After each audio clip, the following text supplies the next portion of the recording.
final request once we get to the end of the year. Julie and Cindy are currently at the Springbrook Conference, and we're scheduled for lots of training in May, going live on the financial side, not on the payroll side, in June. And so the remaining costs of this project, we knew in September when we came in, it wouldn't all happen in 2012. So hopefully, quite frankly, actually, it won't even be done in 2013. The reason being, as we have worked our way through this process, we've become aware that the ideal implementation time for payroll is going to be January 1, 2014. So even going into 2014, there will probably be another request to carry over what we don't get spent. This being initially a 3-year project that we were accumulating money for in order to get everything up and running. But it's going good, and in a couple years, it's going to be really exciting. The next 6 months are going to be kind of taxing on the brain. That training is. KJ, clarify for me, I'm not sure if I heard you correctly, but I thought I heard you say $64,381. That's correct. There was a confusion. I had done a typo, but it is $64,831. Okay, that's the number we have on paper. Yes. Okay. Any other thoughts? Any questions? Do we have a motion? I'd move to supplement general fund auditor budget for $64,831 from unassigned federal, to, I guess I'm sorry, I didn't put That's the right. number in, SP 13007. Is there a second? I'll second it. Motion and a second to approve fund supplements SP 13007. Any further comments? Questions? Hearing none, those in favor of the motion say aye. Aye. Aye. Opposed? Motion carried. Item C. Item C is a request from Buildings and Grounds to supplement the remaining budget and revenues from 2012 in the amount of $46,687 to the general fund operating transfer out budget to support a move of that money to the accumulated building fund to begin establishing a reserve for equipment needs for the buildings.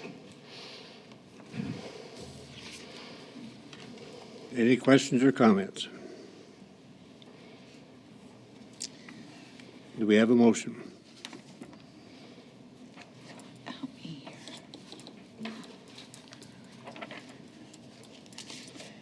Well, I'll make the motion to approve it. Here we go again with taking money from last year, and which would affects our budget for this year and next year. But we're going to have to pay for that stuff sooner or later. Do we have a I'll make a second? motion to approve it. Do we have a second to that motion? I'm kind of withdrawn, but I'll second it. We have a motion and a second. Any further comments? If not, those in favor of the motion say aye. Aye. Opposed? Motion carried. And the last request for a supplement is also a request from the general fund remaining budget for the courts to support operating transfer out to accumulated building to establish a courthouse remodel reserve in the accumulated building.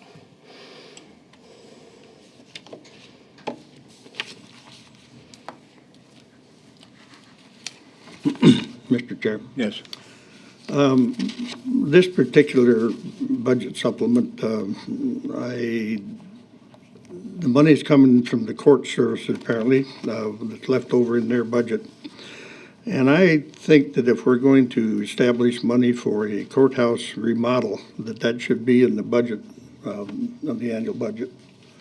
I don't think we should supplement it from previous budget years. And we're going to have at least 3 capital murder cases that's going to be coming up in the court systems, and we have to pay for that. And I've always suggested that money should go to pay for those court services. And if we need money to remodel the courthouses for the court systems, that should be in the budget for next year and open to the public and let the public know where the money is going, where it's coming from. Thank you. Any other comments? I guess,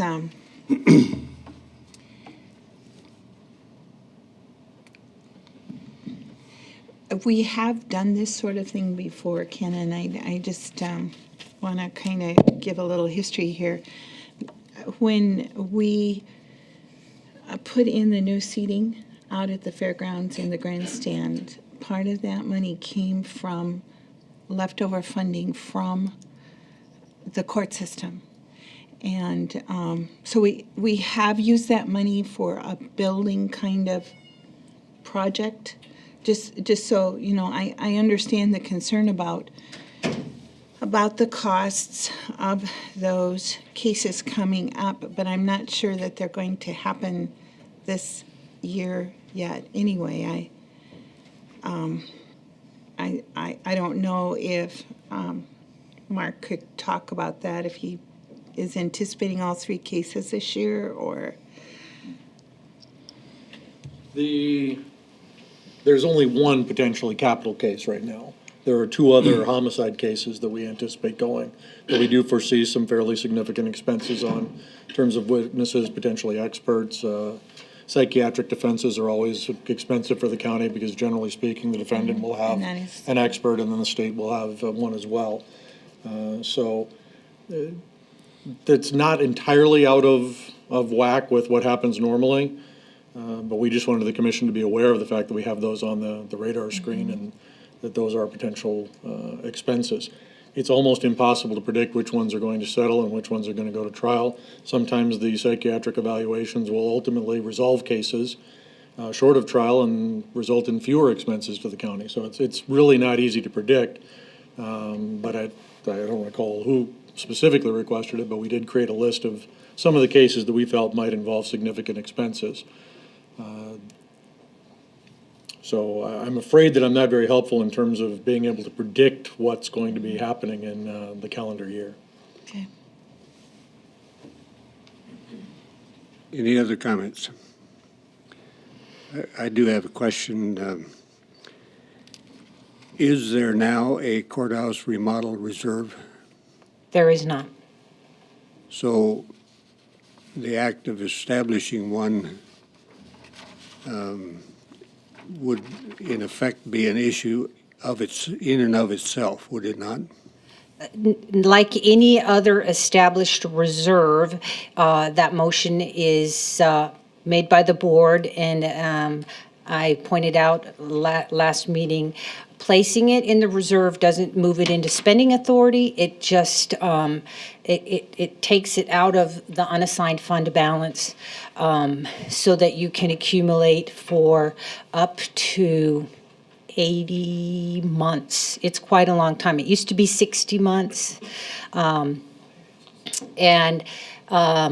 just as a reminder, and the reason because of the type of expenditure that this would be for the courthouse remodel in the same respect as the equipment from reserve for buildings and grounds is why we're moving the money from the general fund to accumulated building. At that point, it stays there. You can add to it in future years. You have a long time to add to and collect money, and in 3-5 years or something, if you had a certain dollar amount there and the current county commission decided to use it to build something else, they have the authority to remove it out of that.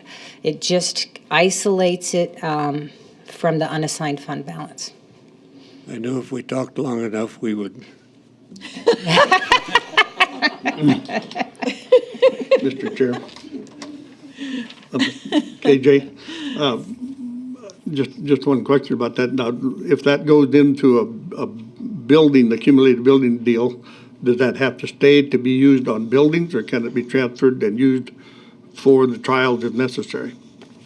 The only way you could do that would be if you moved the money back, which is, it would take other hearings and moving it back. And once you've moved it over to accumulated building, I've never seen that happen, but I'm sure the proper motions could get it back out of accumulated building if a board wanted to use it.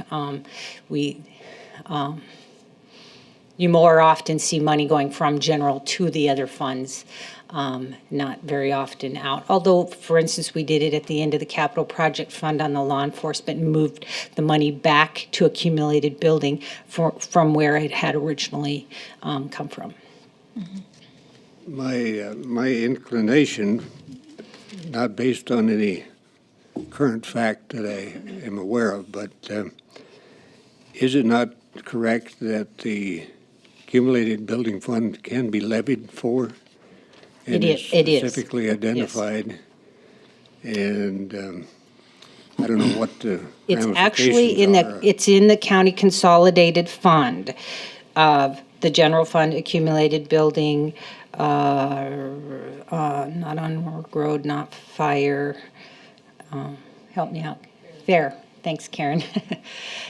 So it's in the consolidated levy. You can actually use between those funds and rearrange on your levy. Judge Davis, you wish to educate us? 2 points, I guess. The first is that I'm cognizant of the no cell phone rule, and that was not my cell phone. Everything I had was turned off, and it's the low battery indicator on the pager, which apparently doesn't pay attention. So in 2 weeks, we'll have donuts for the commission. On this particular issue, it's not something I'm asking that it stays in the court budget. As we'll discuss during budget hearings, the court can't produce revenue nor be viewed as producing revenue, and that's a whole different story. I've always tried to manage the county end of the court budget as efficiently as I can, and occasionally we have this situation develop. Commissioner Troutman's right. I think it was 50,000 or something that went to the seating at the fairgrounds, and that's a commission decision. Years ago, I had a case where restitution was collected and nobody wanted to claim it for who knows what reasons.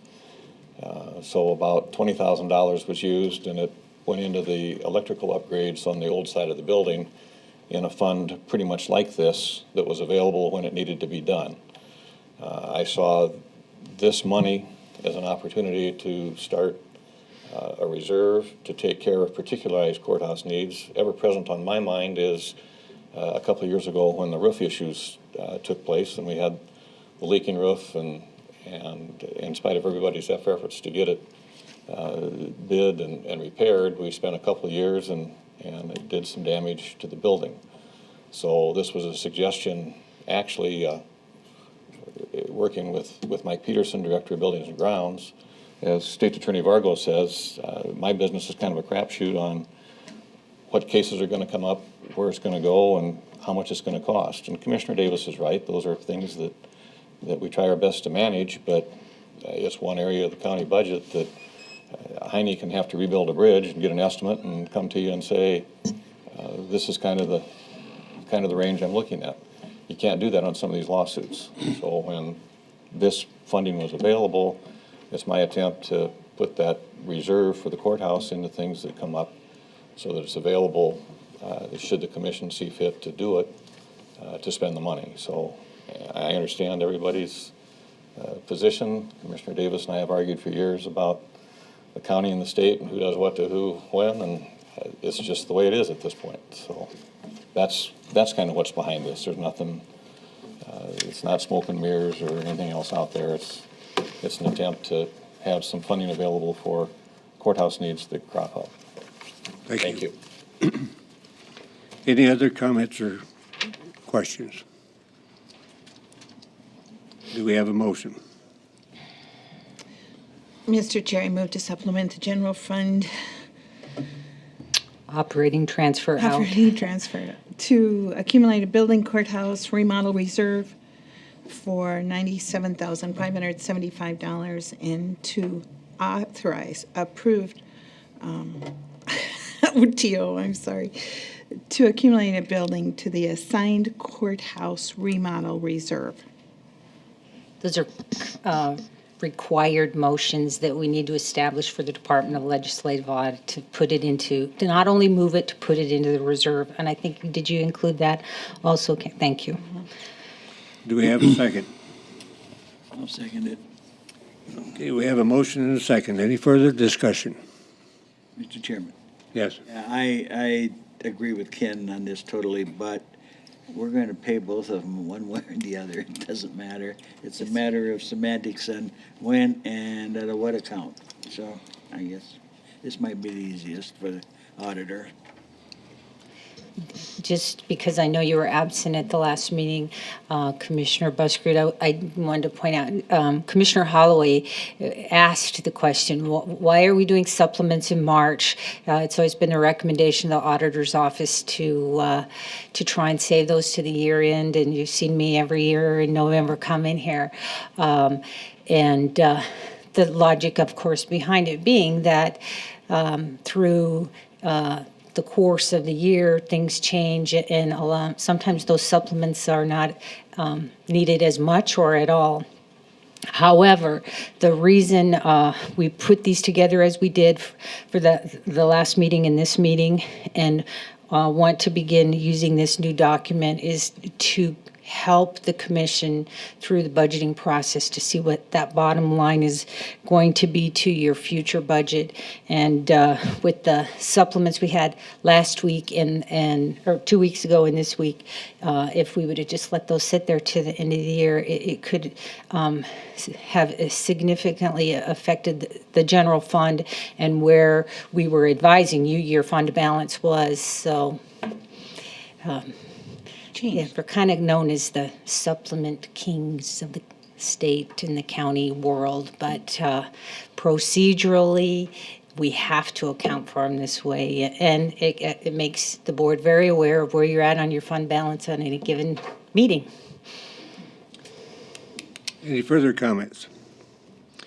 We have a motion and a second. All in favor of that motion, say aye. Aye. Opposed? Aye. Thank you very much. I vote aye. So motion carried. Thank you. Next item is item 17A.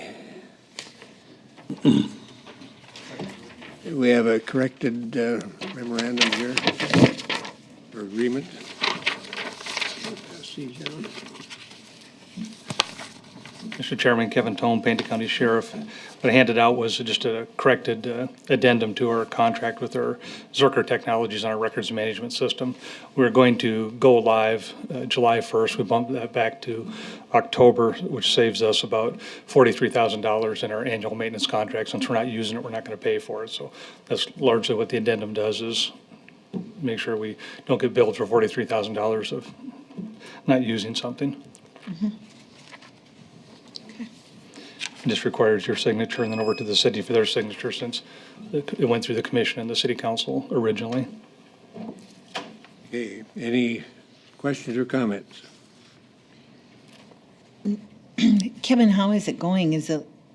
You're kind of, as always on these things, moving it down a few months, but Yeah, it's going well. We looked at going live July 1st, which is the peak of one of our busiest seasons, and with the rally coming up, it was in their best interest and our best interest just to bump it back to get past summer and then go live, and hopefully it's not quite as chaotic. yeah, that makes sense.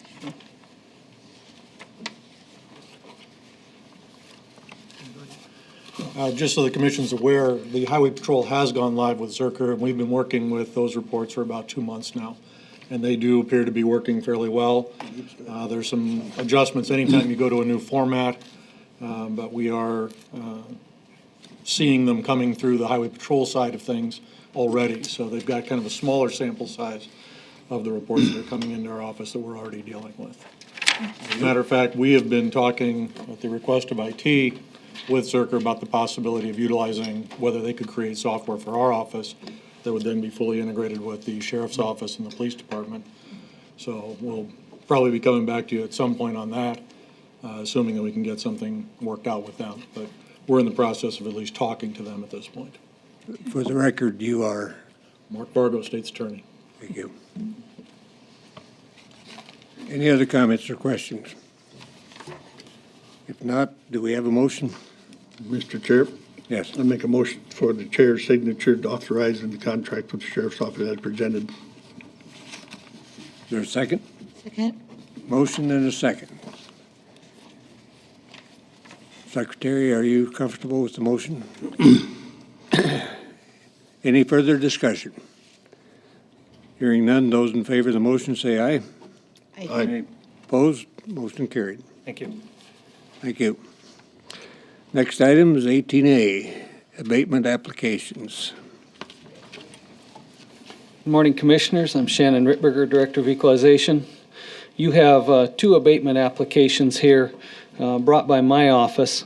They're both for an owner-occupied classification, and as I was just sitting here, I realized that at least one and maybe both of these are allowed by state law, and maybe your vote doesn't matter here, although there's nothing wrong with that. The first one, the Breeze Incorporated, is a property that was replatted and added to other property. The legal description changes, the parcel number changes. State law says that when that happens, that if the property was owner-occupied before, it retains the owner-occupied, doesn't have to apply again. That's easier said than done when you have a complete change in identity, and sometimes we drop them, and in this case we did. So this one, it should be owner-occupied.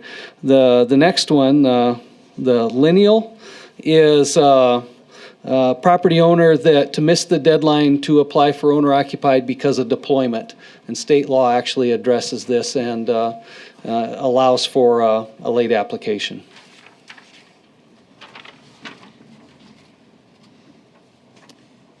Any questions or comments?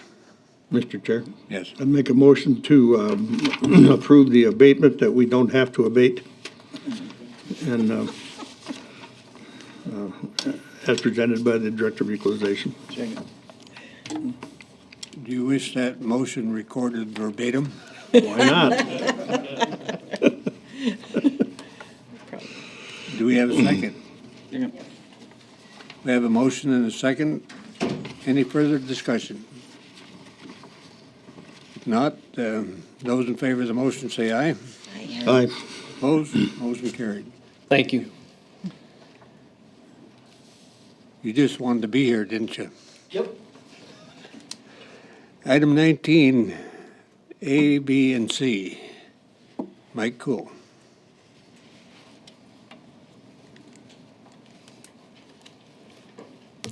Good morning. Mike Cool with Buildings and Grounds.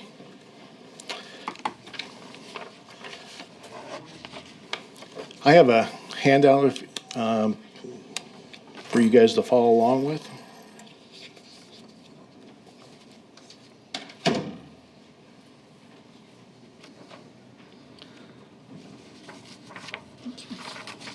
The only handout I want's the government's handout in my pocket.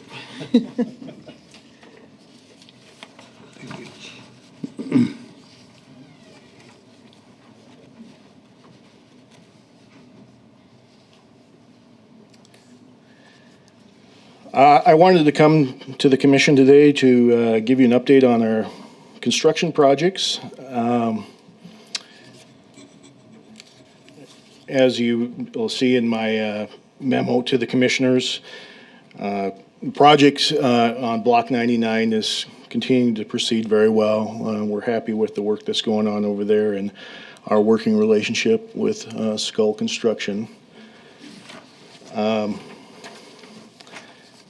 We are also currently working on closing out the parking structure project. Now, this one's one that's been hanging out there for a while, and we've gotten some final documentation on that project that's going to help us get it closed out. The overall budget on that project was $4.7 million, and the construction value of it was $4.2 million. Based on our change order that I'm going to be presenting today as well, it looks like we'll save about $189,000 in regard to our overall budget on that project. The change order that I have for you today is $37,972.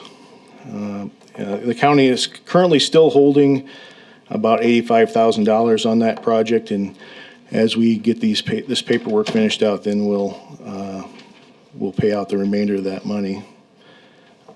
As I noted, that as far as pending issues, that we have the change order number 1 for this project, and also the substantial completion form, which we got back from the contractor.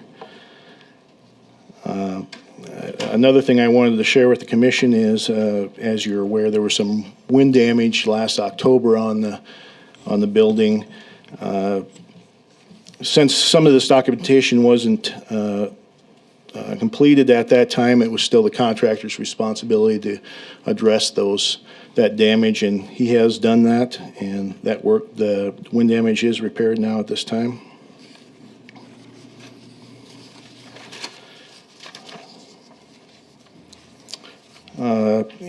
If you move on to the back page of that sheet that I gave you, the evidence building, as you're aware, is now substantially complete. They had an open house, I believe, on February 20th. I think that went well, and we're currently going through the process of closing that, much of the paper documentation. Since all of that's under one contract, we won't be closing the contract yet, but that building is up and running now. The administration building is still on schedule for completion probably late summer of 2014.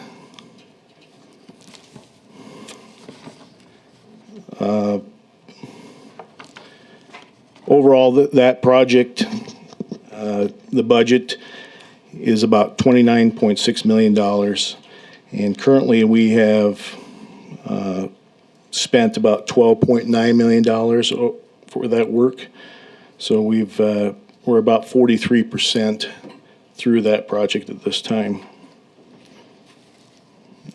for overall construction value, or excuse me, overall project costs.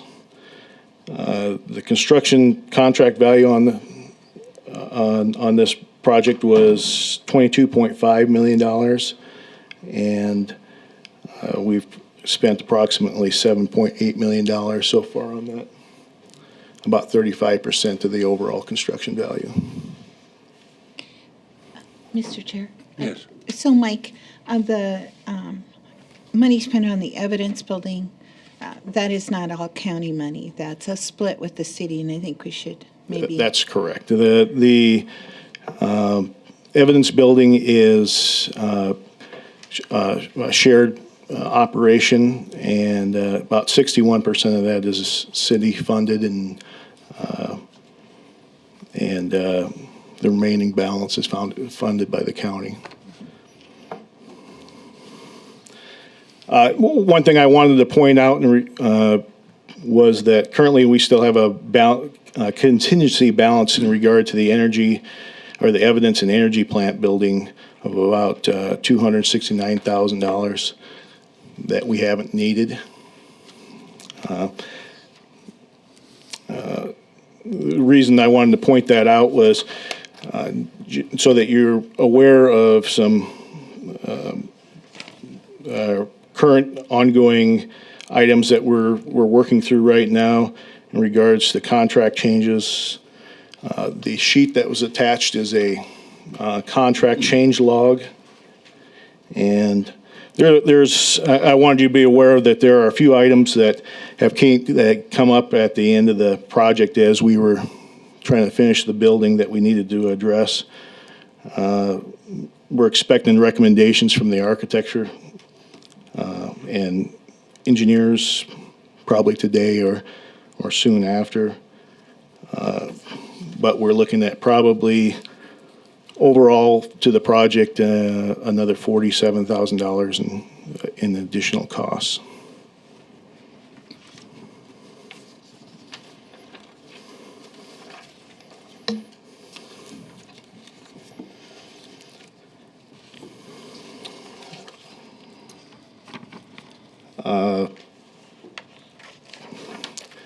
Can I answer any questions in regard to ongoing construction?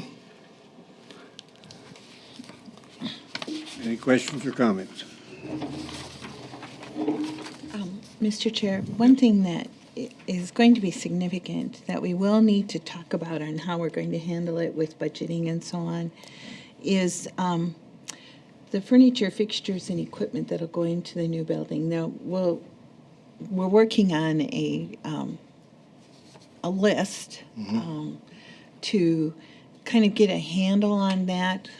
We're encouraging offices that have recently purchased equipment or office furniture, or if they have some that's in good condition, we're wanting to move that. We're not going to completely furnish the building with new, but we are working on that, and that will be something we bring up in some of the budgeting hearings. So, just as a heads up.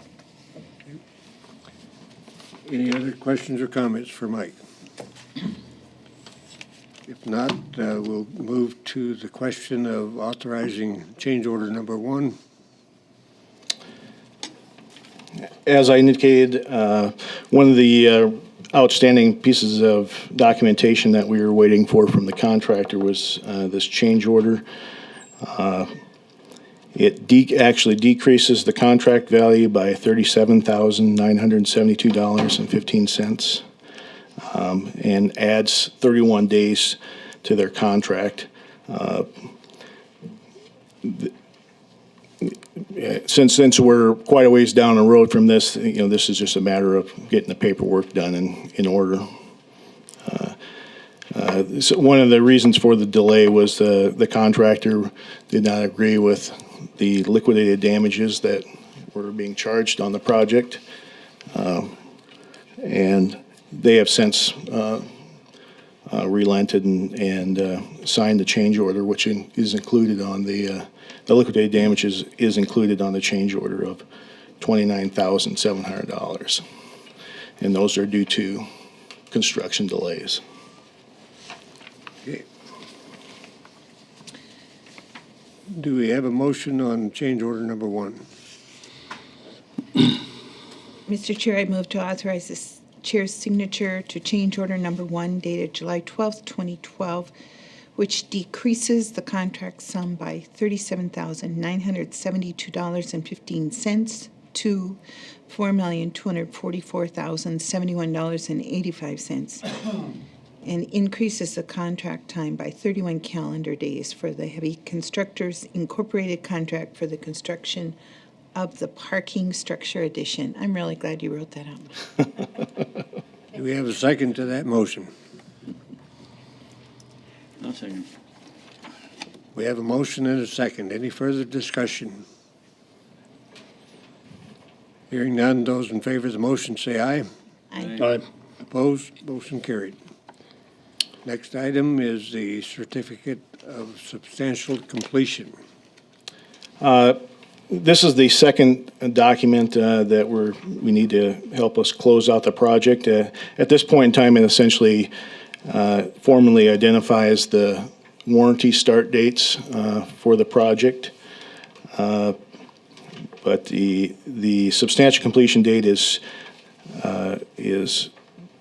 recognized as May 9th, 2012. Any questions or comments? Do we have a motion? Mr. Chair, I'd move to authorize the chair's signature on the certificate of substantial completion date of May 9th, 2012 for the parking structure addition project constructed by Heavy Constructors, Inc. Second. We have a motion and a second. Any further discussion? Mr. Chairman, Yes. you know, it's fine, and I'll probably vote for it, but we have a change order in July that gives them 31 more days, so now we're into the middle of August, and we're saying, no, you were done in May, so we gave them, what, 4 or 5 months off their warranty period? Well, as I indicated, this is more of a formality at this point in time. We had established and had a document created at that time. The contractor held on to it because they disagreed with the documentation. They held on to it for a year, they got out of a year's worth of warranty? No, they've been. Never mind. Any further comments? If not, those in favor of the motion say aye. Aye. Aye. Opposed? Motion carried. Thank you, Mike. Thank you. Item 20A, Highway Department, Green Valley Estates Drainage. Good morning, Heine Jungi, Highway Superintendent. Yeah, last fall as we went through to install driveway culverts in Green Valley Estates area in cooperation with Green Valley Sanitation District, we cost shared most of that, and we run into 2 driveway culverts that were approximately 12 to 18 inches higher than what the culvert was under Green Valley Drive, and we couldn't figure that out, and so Green Valley Sanitary District went ahead and hired Scott Engineering to look at it to see what the problem was, and lo and behold, as you see on the map, there was a platted drainage easement in 1971, and we kind of show it on the overhead picture today. And this, I don't know what kind of planning and zoning the county had back in 1971, but we ended up with a couple homes and a couple garages and a shed and all that built right in the drainage way. And if you look at the overhead picture, you can kind of see a narrow green line, and that's where the current drainage is, but it's higher than what the culvert is under Green Valley Drive. And we need to get in there and reestablish that drainage and lower it about 18 inches so we get positive drainage off the county road. Rapid Valley Sanitary District did the preliminary engineering, and they came back to the county and said, well, hey, it's not our problem. The county let people build houses in there and all this and that, and we really need to reestablish that drainage easement.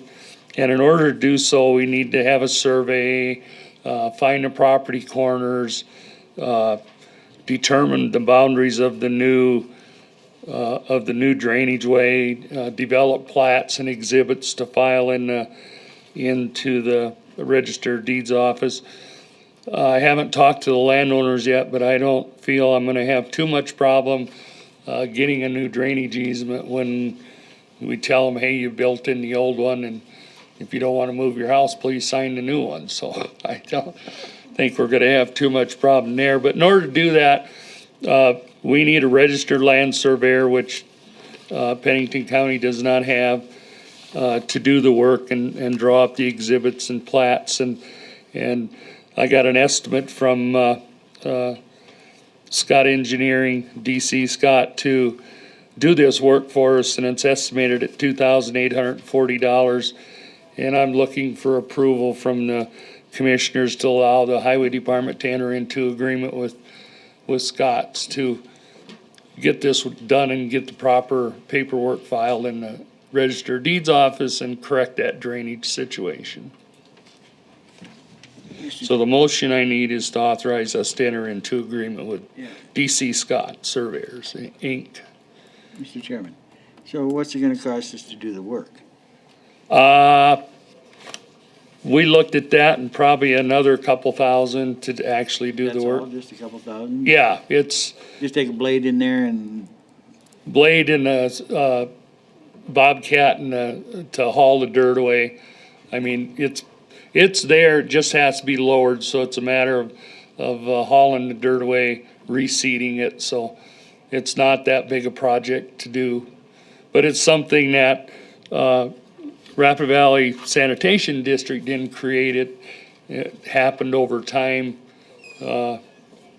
through, I guess, nobody's fault that we could pin it on, so. Just- And I think, if we get the survey done fairly fast, and I talk to the landowners, I think we can utilize, the current contractor that Green Valley Sanitation District has on contract right now, so, he's there, he's mobilized, and we can get that work done fairly shortly. That's why a couple $1,000s will take care of it. Any other questions or comments? Do we have a motion? Mr. Chair, I move to authorize the Highway Department to enter into an agreement with DC Scott Surveyors, Inc. in the amount of $2,840 to complete the topographic route survey in Lot 7 and in Lots 32 through 38, inclusive of Block 5 of Green Valley Estates. Do we have a second? second. Motion and a second. Any further discussion? Hearing none, those in favor of the motion say aye. Aye. Opposed? Motion carried. Thank you, honey. You're welcome. Item 21, the Pennington County Healthcare Trust Board update. Is that You you? want me to put a different hat on? For some reason, I got elected chairman of the Pennington County Healthcare And Trust what's your Board. name under the Healthcare Trust Board? So I am chairman of that board, and I know Julie and also the commissioners were curious on what kind of increase or amount of funds that the Healthcare Trust Board may be looking at for planning for the 2014 budget process. And we hired Galliard's Benefits Services to evaluate our plan, and they put together a review and analysis of our self-funded healthcare plan, and they came back with a bunch of recommendations. We looked at those recommendations. We had a meeting last Wednesday. We looked at our expenses. We took our 2012 expenses, added on 5% to try and come up with a good estimate that we could base a decision on what type of premium increase we're looking at. And we're estimating a balance at the end of this year of about $299,000, which includes changes made that took effect January 1st, and one was to deductible and one was to prescription drug plan. That was going to save the plan about $170,000.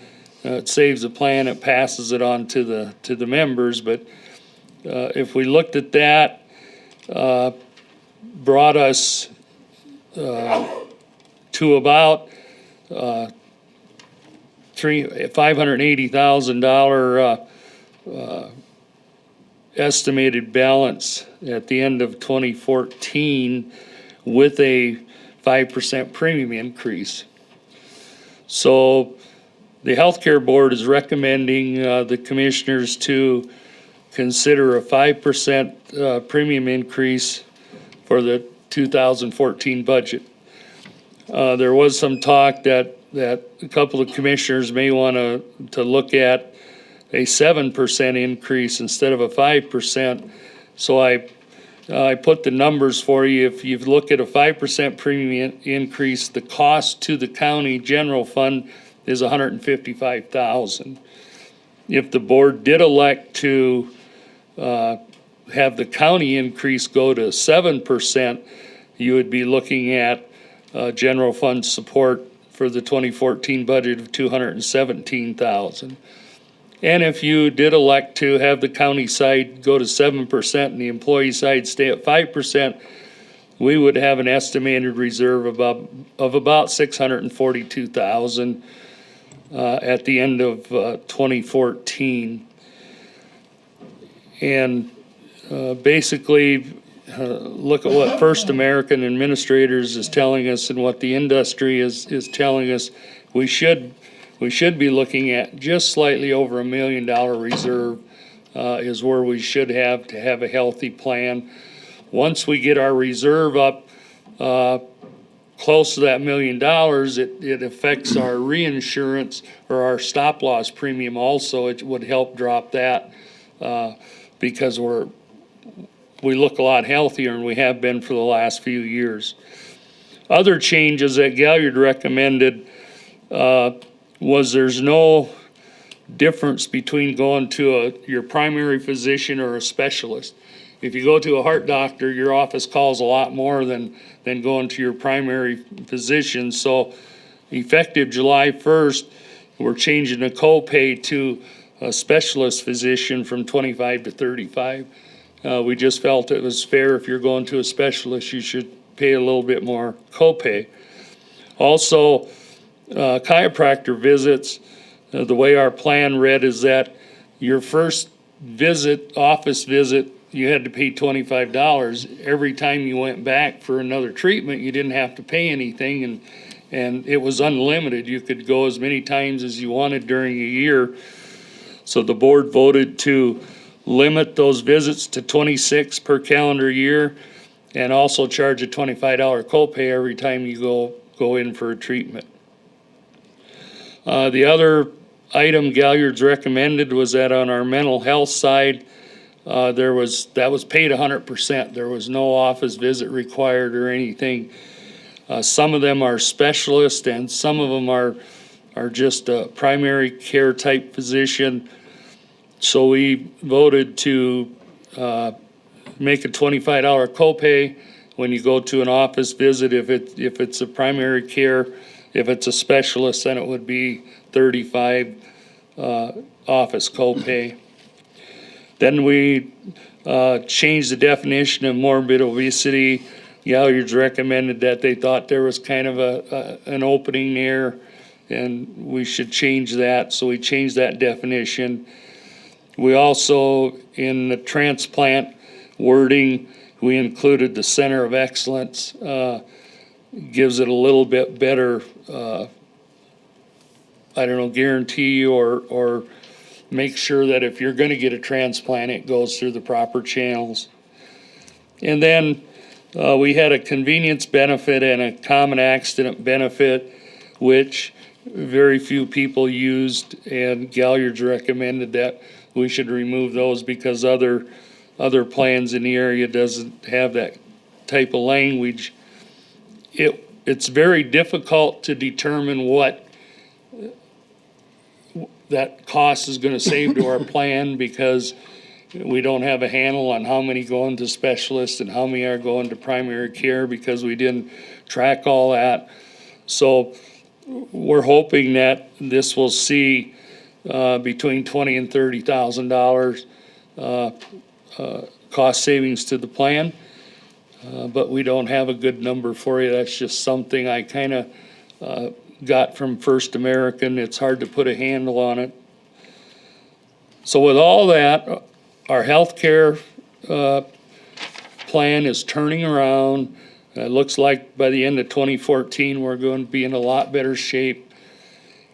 And I will try and answer any questions you may have. I have one for KJ, please.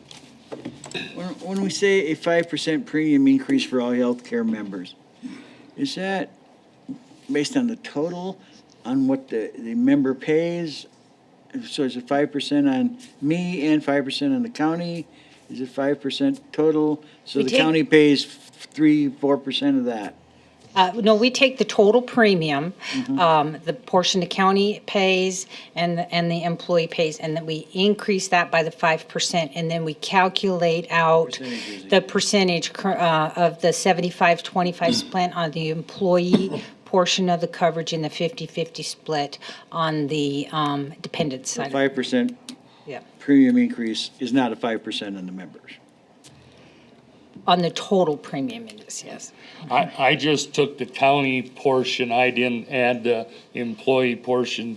I just wanted to let you know how much would come out of the general He- fund. I appreciate Yes, that. that's the 155 and the Yeah. 100 and, Or the 217, depending if you wanted to go 5 or 7. I guess I didn't know for sure what direction, I heard a couple members talk about, but I thought, well, if the county wanted to put an extra 2% in there, to bring the reserves up a little bit better, you could consider 7 on the county side and only 5 on the employee side, but that's totally up to you. I just put that number in there so you. That's just the opposite of what we just talked about. 7% on the county and 5%. Yes. That's not, that was opposite of what we talked about. it would be. Right. If the board chose to during their budget, determine that could their do it that portion, we would take the two separate and recalculate them to get to a combined total. It just helped you decide how much money you wanted to support out of general. You could either do the 155 for 5 or do 217 for 7. So I just put that option out there just for discussion. But as far as the healthcare board, we're recommending 5%, so. Mr. Chair. Yes. Heidi, maybe you can answer this for me. You're talking about co-pays in here on the item B. What about physical therapy co-pay? Do you know what the plan says on that? 'Cause most of your health insurance plans out there do the same thing for co-pays on physical therapy as they do as you're doing for the chiropractic treatments. Well, I don't have an answer for that. I guess most of these changes were based on Galliard's recommendations, and they didn't key in on that either, so. I don't know, therapy, I know personally, I just went to my heart doctor, and that's like a $200 office visit, and I paid my $25, and then he said, come back in a week and we want to do your cholesterol. So I went back in a week and done my cholesterol, and I just got a bill in the mail for another office visit to the doctor, and I never seen him. All I did was go to the lab, so I'm gonna argue that point. But I think physical therapy is considered an office visit. I'm pretty sure it is. I was just gonna say the opposite, so obviously we need to Oh, clarify that. yeah, with we need to clarify that. With Jennifer at First Administrators, because I thought that the physical therapy, as it is currently being addressed, just fell into the deductible and the copay. Okay, yeah, It's I a quick think and you're easy right. answer for us to get from Jennifer though, so. If you would, I'd like to know what that is.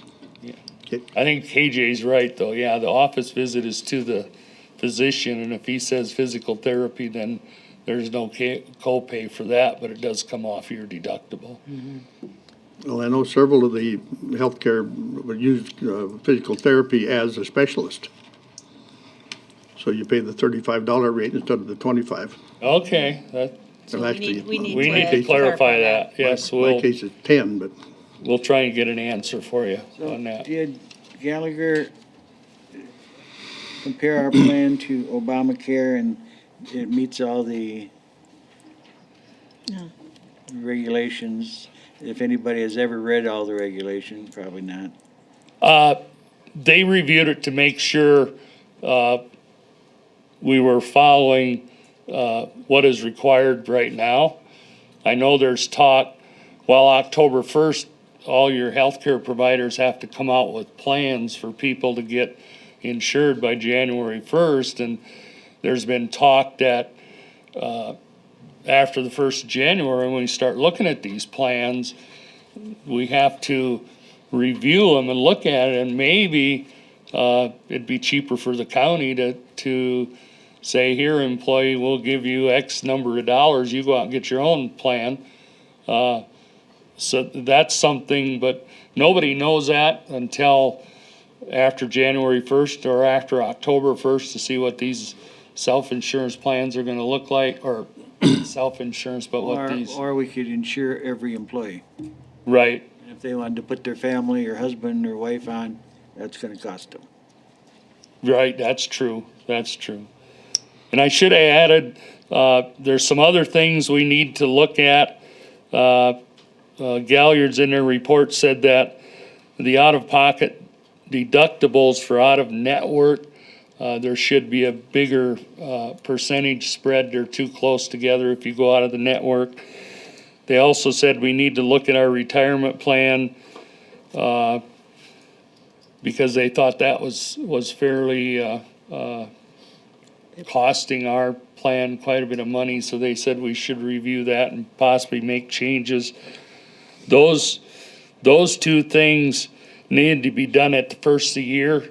It's not something we can change midstream, through our plan year, so we'll be looking at those possible changes for January 1st of 2014. And our, agreement with eScripts was a 3-year agreement that expires in 2013, and we're starting the process to start looking at other prescription drug providers to see if there's a better plan out there, or if there's an additional way to save some of our drug costs to our own plan, and we'll be reviewing that and possibly have some changes coming out January 1st of 14, but that's a work in progress that the board will have to determine this year. Okay. So anyway, that's the report, and when you start talking about the budget, you know what kind of numbers you need for healthcare, and I hope I've addressed most of your issues or what you needed to do your 2014 budget planning. Okay. Thank you, Heine. Thank you. We'll move on to item 22, fiscal year 2014 Pennington County budget discussions and the budget preparation guidelines.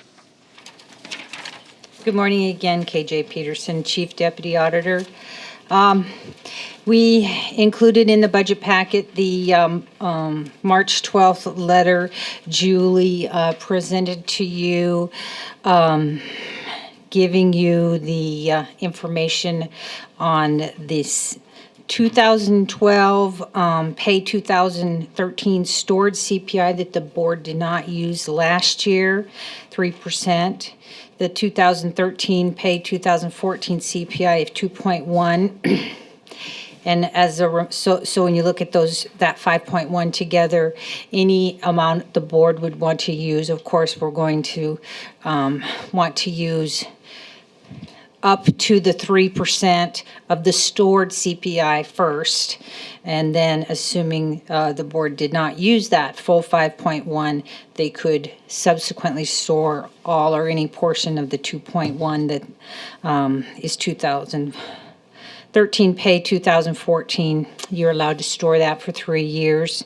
In addition, we have growth that increases tax dollars, $895,742. So the combined total available is the $2,619,622.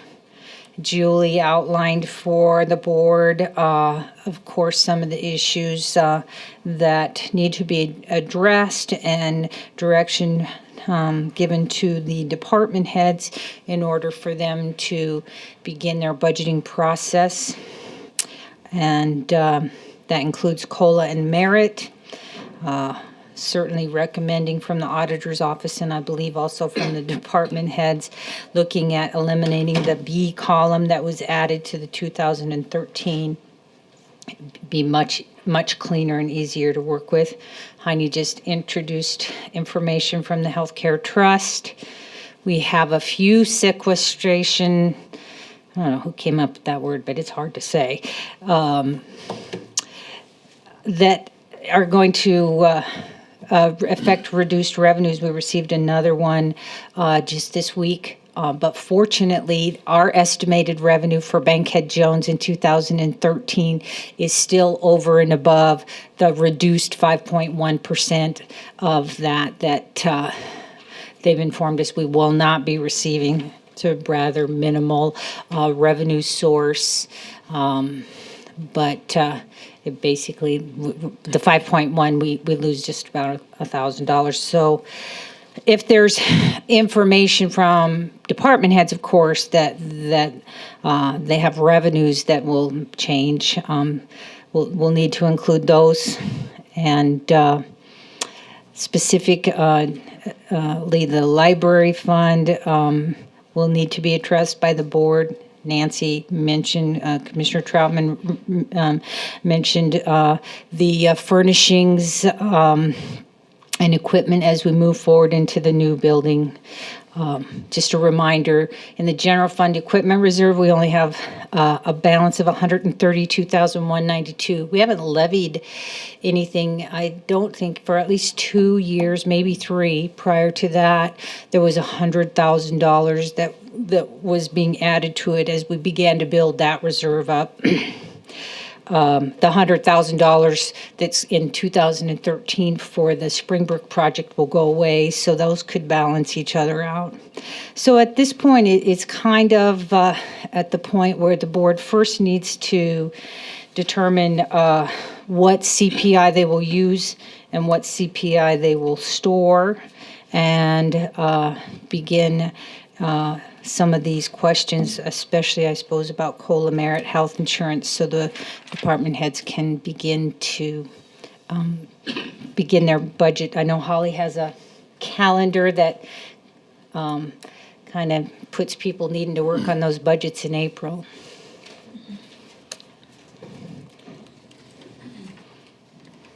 Anything further, Holly, do you want to talk about the schedule? Any questions or comments from the commission? Mr. Chair, I do have, on the sequestration, you know, we kind of were wanting to hear from department heads what they have been receiving as far as information. Do you have like a list, or have they, I think Julie mentioned she'd be happy to put a list together so we kind of have an idea. I guess that's a concern for me.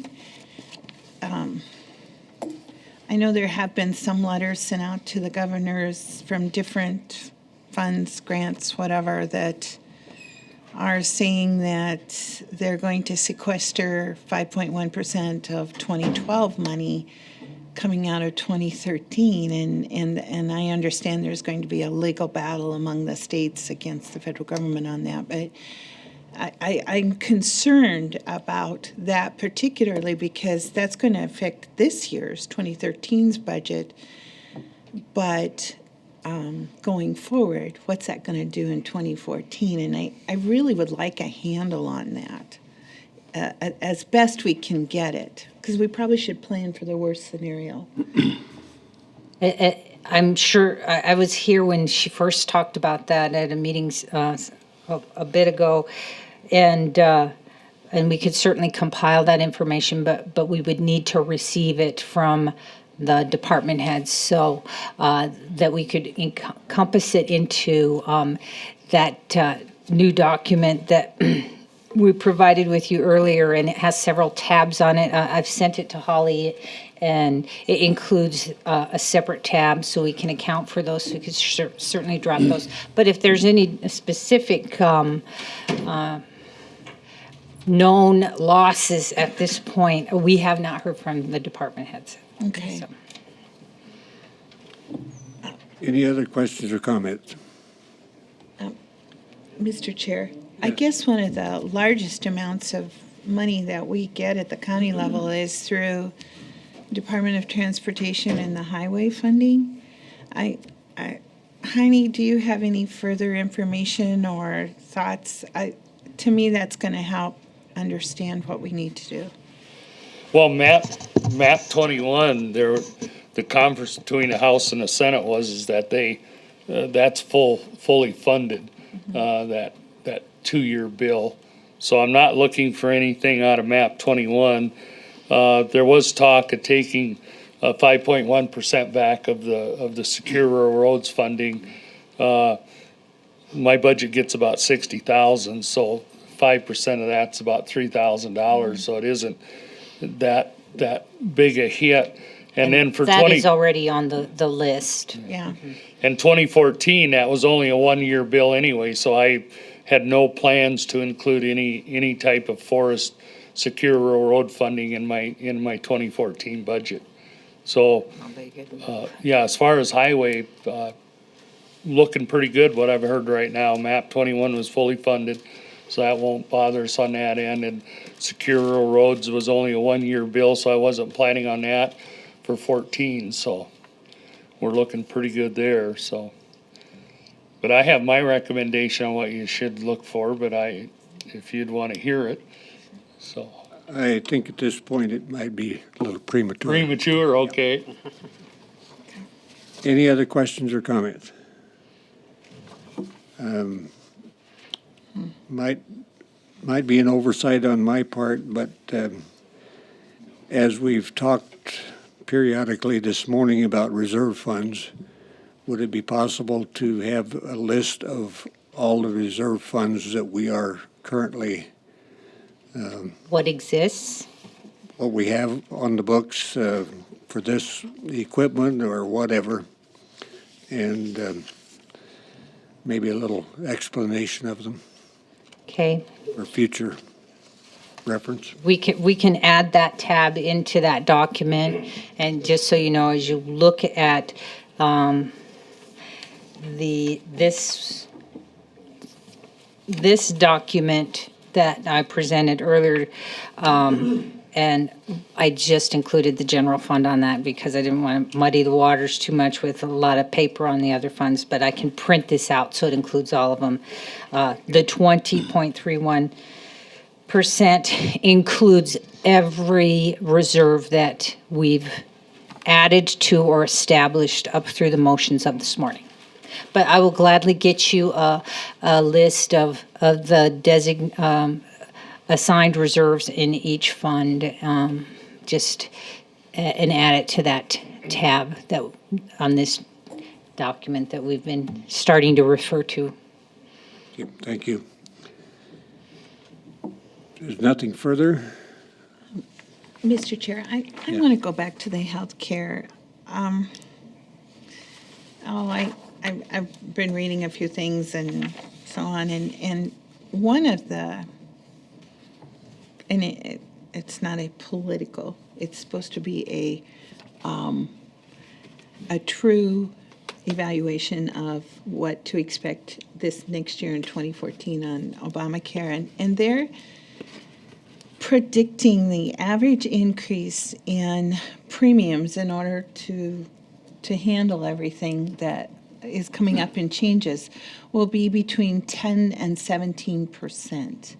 And so when we were discussing this at the Healthcare Trust Board, I mean, I hate to do more than 5%, but I am concerned about that. And I think it's something we should look at is if we are going to be, and we don't really know what's going to be pushed down to us, but no matter what, if we go a little higher in our percentage of increase, we still will, if we don't have to outlay a lot of money to handle the new requirements coming through Obamacare, then we still will be increasing our reserve. So I do think we need to seriously look at that. I'm very concerned about that and where that will leave us in 2014. Anything else? If not, thank you. KJ? Motion to take 10 before planning and zoning. I have a question. Is the board not ready to make any decisions giving direction to department heads to begin budget prep at this time? I would just soon wait till next week or the next meeting when all five of us are here. If you want me to give you directions, I can do it myself. Nope, I just want to make sure I didn't miss something there. So Okay, I don't care. They don't want to hear ours. Information. I don't think we're prepared for it at this point. The, I'll second the motion to take 10-minute break. okay, we have a motion and a second to take a 10-minute break. All in favor, say aye. Aye. Opposed? Motion carried. And the next item on the agenda is the Board of Adjustment. Just I'll make that motion right off the bat, so we don't have to. Do we have a motion? I think so. Mr. Chair, Yeah. before we get into the variance portion of this, I'd like to make a motion to postpone this. I suppose, do we need to go into, He says not, according to what Jay just said. I talked to Jay just yesterday. In order to continue something, you can continue it without the 2/3 majority vote. Now, I don't know if you have to go into Board of Adjustment, but in order to continue, If you go into a Board of Adjustment, then you have to be okay. 2/3. But anyway, my motion would be to postpone this, not to the next meeting, because so we could have 5 commissioners here, but then also the applicant will not be available for the next meeting, as I understand. And so he would like this postponed to 1 month. Yep, Which would be the May 7th that'd be meeting. my motion. We have a second? I'll second that because I think it's fair. Okay, we have a motion and a second to move the variance request to May 7th, 2013. Any other comments or questions? Mr. Chairman? Yes. At the last meeting, I made a request to you by email that we postpone it for 2 weeks so I can be here. And that was to assure that there was 5 commissioners, so I'm going to have to vote in favor of continuing this to give the applicant a fair shot at all 5 of us. Okay, any other comments? If not, we do have a motion and a second. All in favor of that motion, say aye. Aye. Opposed? Motion carried. Okay, that moves us on then to the Planning and Zoning Consent Agenda. Dan? Yeah, the Board of Commissioners uses the consent agenda to act on non-controversial and routine planning and zoning items quickly. The consent agenda is acted upon by one motion and vote of the board. Items may be removed from the consent agenda and placed on the regular agenda at the request of the board member or a citizen. The consent agenda for planning and zoning items contains the following items. Item B is the first reading and the public hearing of rezoning request 1207 and comprehensive plan amendment 1205 RMS load Matt Keck, and approval is recommended. Item C is the first reading and public hearing of rezoning request 1302, Jarvis and Francis Olson, Fisk Land Serving as the agent, to be continued to the May 7th Board of Commissioners meeting. Item D is a first reading and public hearing of rezoning request 1301, Arlene Crow, Daniel Crow as the agent, and her approval was recommended. Item E is a layout plat 1305, William Bennett, Renner and Associates as the agent, and approval is recommended. Item F is a layout plat 1304 in a subdivision regulation variance 1301, Jarvis and Francis Olson, Fisk Land Serving as the agent, and that was recommended to be continued to the May 7th Board of Commissioners meeting. Does anyone wish any of the planning and zoning agenda items, consent agenda items, to be removed? If not, the chair would entertain a motion. I still move to approve the consent agenda. Second. Motion and a second to approve the planning and zoning consent agenda as presented. Any further discussion? Hearing none, those in favor of the motion say aye. Aye. Opposed? Motion carried. Item 24, permitted uses for general agricultural zoning. Mr. Jack Bratt. Is that you? Better get Jay in here. First of all, I appreciate you getting me on the agenda today.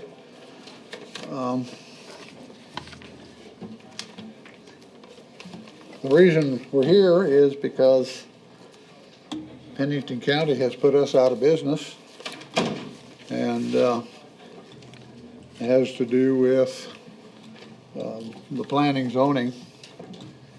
And we have a dispute as to what type of a business that we think we're operating based on what they think we are. We asked some of our past guests to write letters of support for our situation. And actually, I had intended to hand these out after I had given my presentation, but we wanted them to express their reflections of their experiences at our Triple R Ranch in order to demonstrate that we are providing a respectable public service. And get 5 of these. I thought maybe Mr. Holloway would be here this morning. But, anyway, those are letters that people have sent us voluntarily, and we were, quite frankly, that's not all of the ones that we have, but it's kind of a group of what we put together that we thought maybe might be more pertinent to what we're going to talk about. But before I get started, I want to say that between the bark beetles and our situation we have right now, we've basically been put out of business with our operation that we have. And Mr. Peterson, I wrote you a letter about a year ago thanking the county, the county commissioners, and for the support that you're giving to private landowners who have the same situation we do, that are bordered by national forest land. We have tried many times to get them to do something around our property, and if it wasn't for Pennington County, why there would be nothing done. And so Scott Guffey and his group and you folks allowing that financing, I tell you, we owe you a debt of gratitude, and we appreciate it very much. Okay, to get started on why I'm here today, we were advised some time ago by the director of planning that we were operating a guest ranch without proper permit, and that we are informed that we needed to get a conditional use permit to be obtained, or the business would cease to clear this violation. And since we've received that information, we have not booked any business for the 2013 season. We were also informed in that same notification that in order to be in compliance, that we needed to get approval for a conditional use permit under Section 205C16 to allow use on the property as a recreation resort, as long as all requirements of Section 213 planned unit development are met. We do not think we are a resort, and one of the things that I want to bring up here and talk about today is define a little bit about what a resort is. But before I do that, I need to give you a little bit of history, because I think you need to understand a little bit more about what our situation is. Our corporation is called Rushmore Resort and Campground, and we formed that business in 1977 when we purchased an existing piece of property which was a resort and a campground. We operated on that property until we operated on it through 2005, but we sold it to a developer, and now it is a subdivision. A portion of that property was in Pennington County. The county line actually intersected the 80 acres that we owned, And so we've been in business in Pennington County now for 36 years. In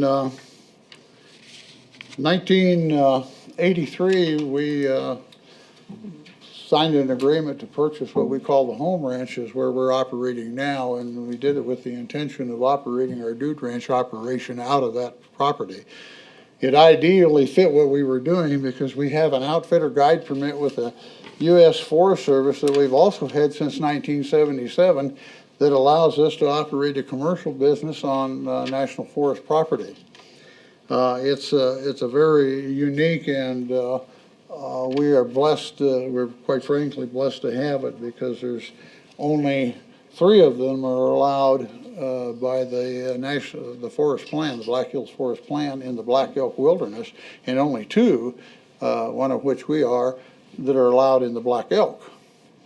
I said the Black Elk, and I should have said the Norbeck Wildlife Preserve. So it's a very exclusive thing, but it fit right into what it was that we were doing. We actually started our dude ranch operation in 1984, 29 years ago, and we've been operating and on that the property we are right now basically since 1994. The kind of business that we have, I've alluded to the dude ranch already, but we do the trail riding on the national forest land. The national forest provides us the place to do the riding and the horseback riding, and therefore, you know, basically that's where all of the riding is done. We have operated on this property as a dude ranch, and we call it the Triple R. But there seems to be some confusion because of our corporation name, suggesting that it's a resort and campground. So we run into that problem occasionally, and we have had that done. I wrote a letter to the deputy state's attorney after he had concluded a meeting with our attorney, with our lawyer, that we were running a resort and campground, and I told him that we were not in the resort business. And I said, frankly, and this is a direct quote from the letter that I wrote to him, frankly, a recreation resort definition does not fit our type of business. The term is simply too ambiguous and open to too much interpretation and seems very confusing under a general ag classification.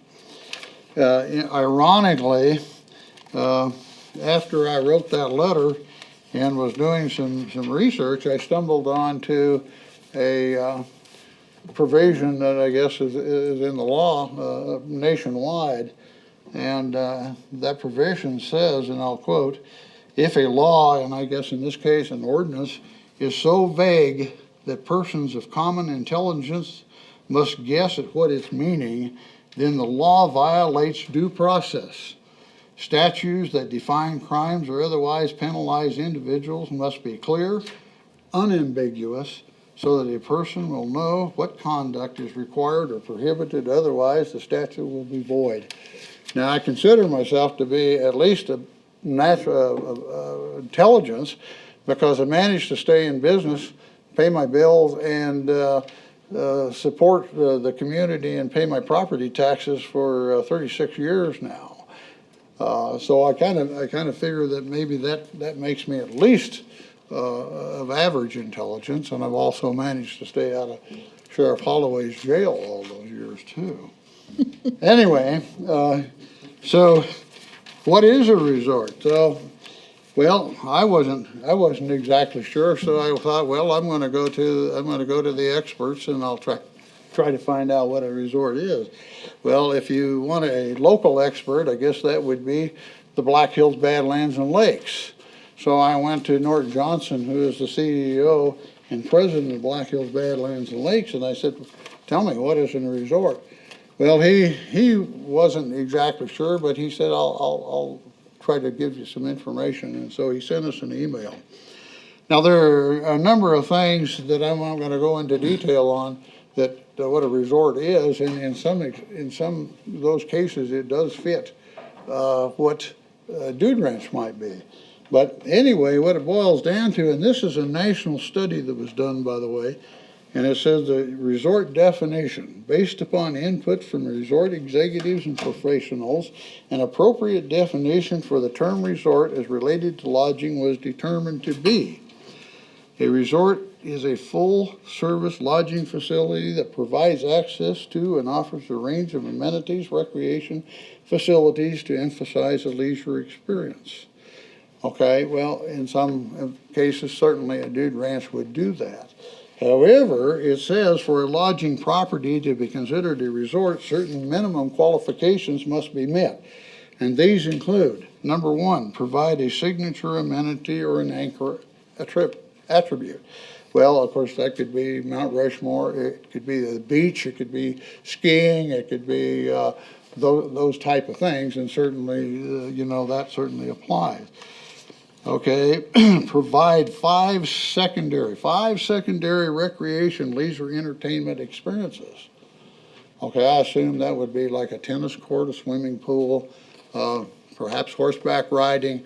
You can imagine what some of the others might be. We don't do that. We don't have those things. Okay, provide one full-service food and beverage outlet. Well, we obviously don't have that. However, when we ran our resort, we did have that. And it also states that under a bed base, a minimum of 25 rooms or accommodations. Well, we certainly don't have that either. So anyway, that's kind of the national definition of a resort. And then I did a little more research and I came up with what South Dakota Department of Health says. And they say a specialty resort is a maximum of 10 rental units, an average of 20 guests per day. Our average guest rate is we think about 4.5, and the maximum that we take is 5. Okay, and any buildings must maintain a guest register, etc. So we certainly don't even fit in under what the state says is a resort.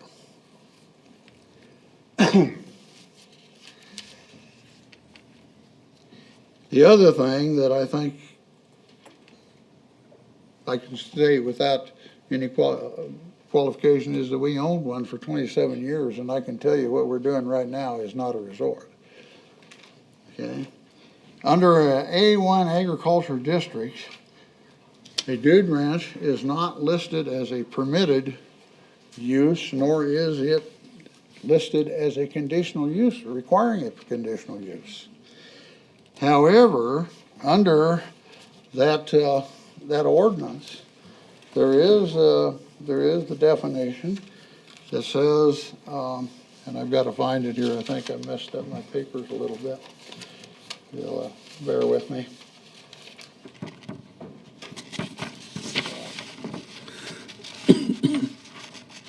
Oh, okay, thank you. It says, and this is under permitted uses, by the way, all agricultural uses shall be allowed in the A1 agriculture district, including but not limited to the following, and there's a list of 23 items. But the key word here to me is not limited to the following. And certainly a dude ranch operation like the one that we have would certainly qualify under a agriculture designation. Now, why it's not permitted, I don't know. But the fact is that the ordinance does say, but not limited to the following, okay? Now, I think one of the problems that we have, quite frankly, is that the ordinances probably need to be revised and reworked, because what we're really doing and what is going on throughout the country, I have newspaper clippings that I've clipped out of the newspaper that states that state of North Dakota and Nebraska have joined together in an effort to promote what we call agritourism. And I know that you probably have all seen that. This is out of the Tri-State Livestock News, the Marsh issue, and they talk about agritourism. And I think that that's what Pennington County needs to do, is to get a qualification under ag property for ag tourism and define it. All right. The state of South Dakota has promoted ag tourism very extensively in the past. In fact, they conducted several meetings and so forth that went on throughout the state, and we attended a couple of those. This was several years ago, but most recently, and Mr. Peterson, I don't know whether you still maintain your membership in the South Dakota Stockbrewers Association, but you certainly know that they went on the road here and have promoted agritourism and trying to define it. Now, I want to make a pitch for this because simply, if our drought conditions continue as so the so-called weather experts say, the people in the ag business are in trouble. And you all know that a lot of the cow herds have disappeared. They've had to sell them out. It's costing us right now about $1,000 a month to feed our horse herd that we used for our ranch. Now, why is it costing so much? Well, a couple of things. The hay is all being imported. What we've been buying recently has been coming out of North Dakota. And one of the problems that we have is that the hay doesn't have any real nutrition to it. So now we're feeding supplements to try to keep the stock up. So I'm not exaggerating at all one little bit about what the cost of that is. Okay, if this continues, what I'm suggesting is that people in the ag business and ranching and farming are going to be looking at some way to subsidize their incomes. Because if they sell off or have to sell off their cattle, I know I have no pasture. I started feeding hay last year in July, and right now I have no pasture at all. It's essentially gone. And part of that is my fault because maybe I didn't really manage it like I should have at the time, but I wasn't expecting for the drought to continue. South Dakota has a law that was enacted a couple of years ago, and this was done primarily on the basis of the South Dakota Stockbrewers Association. I'm just going to pass this around, because I'm probably running out of time. But you can see it's highlighted, and they have a definition for what they call agritourism. And what are agritourism, or what are some of the things? Well, certainly if you're a rancher, you might have hunting, or you might have some horseback riding, you might have a bed and breakfast, you might have people come out and observe while you're branding. There's all kinds of things. I know we used to go to some of the travel shows, and one of the things we got asked a lot about was prairie dog hunting. Do we know of somebody who would allow prairie dog hunting on their land? So, but all of these things, I think, primarily are seasonal, because not only just because of the weather and so forth that normally, but there would also be part-time industries. And I think that most of these type of businesses, I know ours does, we have a license by a state, and most of these type of business require some type of a state license, and certainly if you're going to run it, you have to have a permit to collect sales tax. If you live in Fall River or any other county in the state of South Dakota that doesn't have a planning and zoning, that's an advantage. Because what we're doing here in Pennington County, it seems like under some conditions, residents of Pennington County are being subjected to a layer of bureaucracy, and we're being penalized for living here. And I don't think, to even have a level playing field, I think that this needs to be straightened out. And I think that to develop something in your agriculture ordinances that allow for this agritourism is a way to do that. The current ordinances need to be set up so that there are no strings attached. You know, no requirements of having to meet like a planned unit development. That's like saying, well, we'll give you the conditional use permit, but, you know, we have to have a herd of white elephants run down Campbell Avenue at exactly the strike of 12 on the 13th of February. I mean, you know, you're adding so much to this that most people are not going to be able to comply, number one. And number two, just looking at these ordinances and those type of things, you're going to throw up your hands and say, well, why in the world would I do all of that? You know, my chances of making that kind of money are probably slim or none. We're not going to be able to do that. Okay. So what do I want from you? What I would like to have from you today is somebody make the motion to have our business be permitted under agritourism and not require a conditional use permit. My understanding is that you people can do that. And I can tell you that if you did, then we would probably, as far as I know, be able to go on and start conducting our business. Now, if the intent here is to penalize us, I can tell you right now that that's already happened. I ran some numbers yesterday, as a matter of fact, in anticipation of coming down here.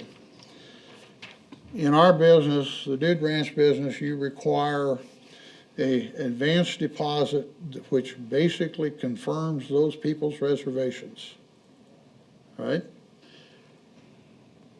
As of the 1st of April, on a 10-year average, I went back 10 years into our records. And on the 1st of April, which was yesterday, we would have confirmed the reservations on a 10-year average for 58.7% of the business that we're going to do. We don't have any. As of the 1st of May, which is a month away,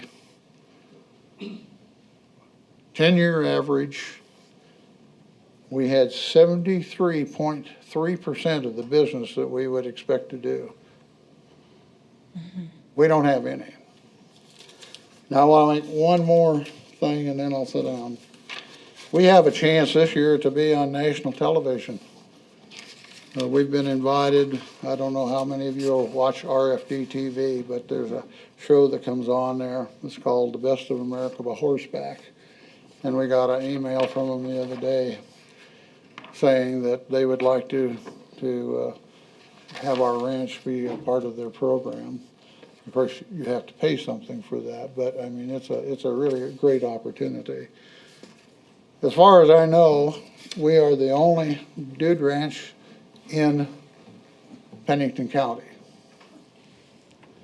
And we are the only one in the state of South Dakota that's recognized by the Dude Ranchers Association.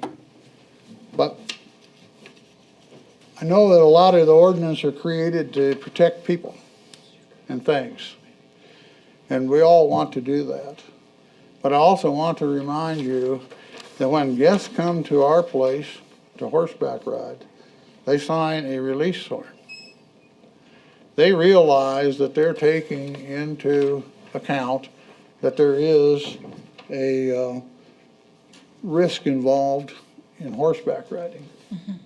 And in fact, I can pass this around, but it even says that there's a possibility of death. And people sign these in order to do this, and this is common throughout the industry. The other thing is, it costs a lot of money for a business like ours or an agritourism business to purchase insurance, liability insurance.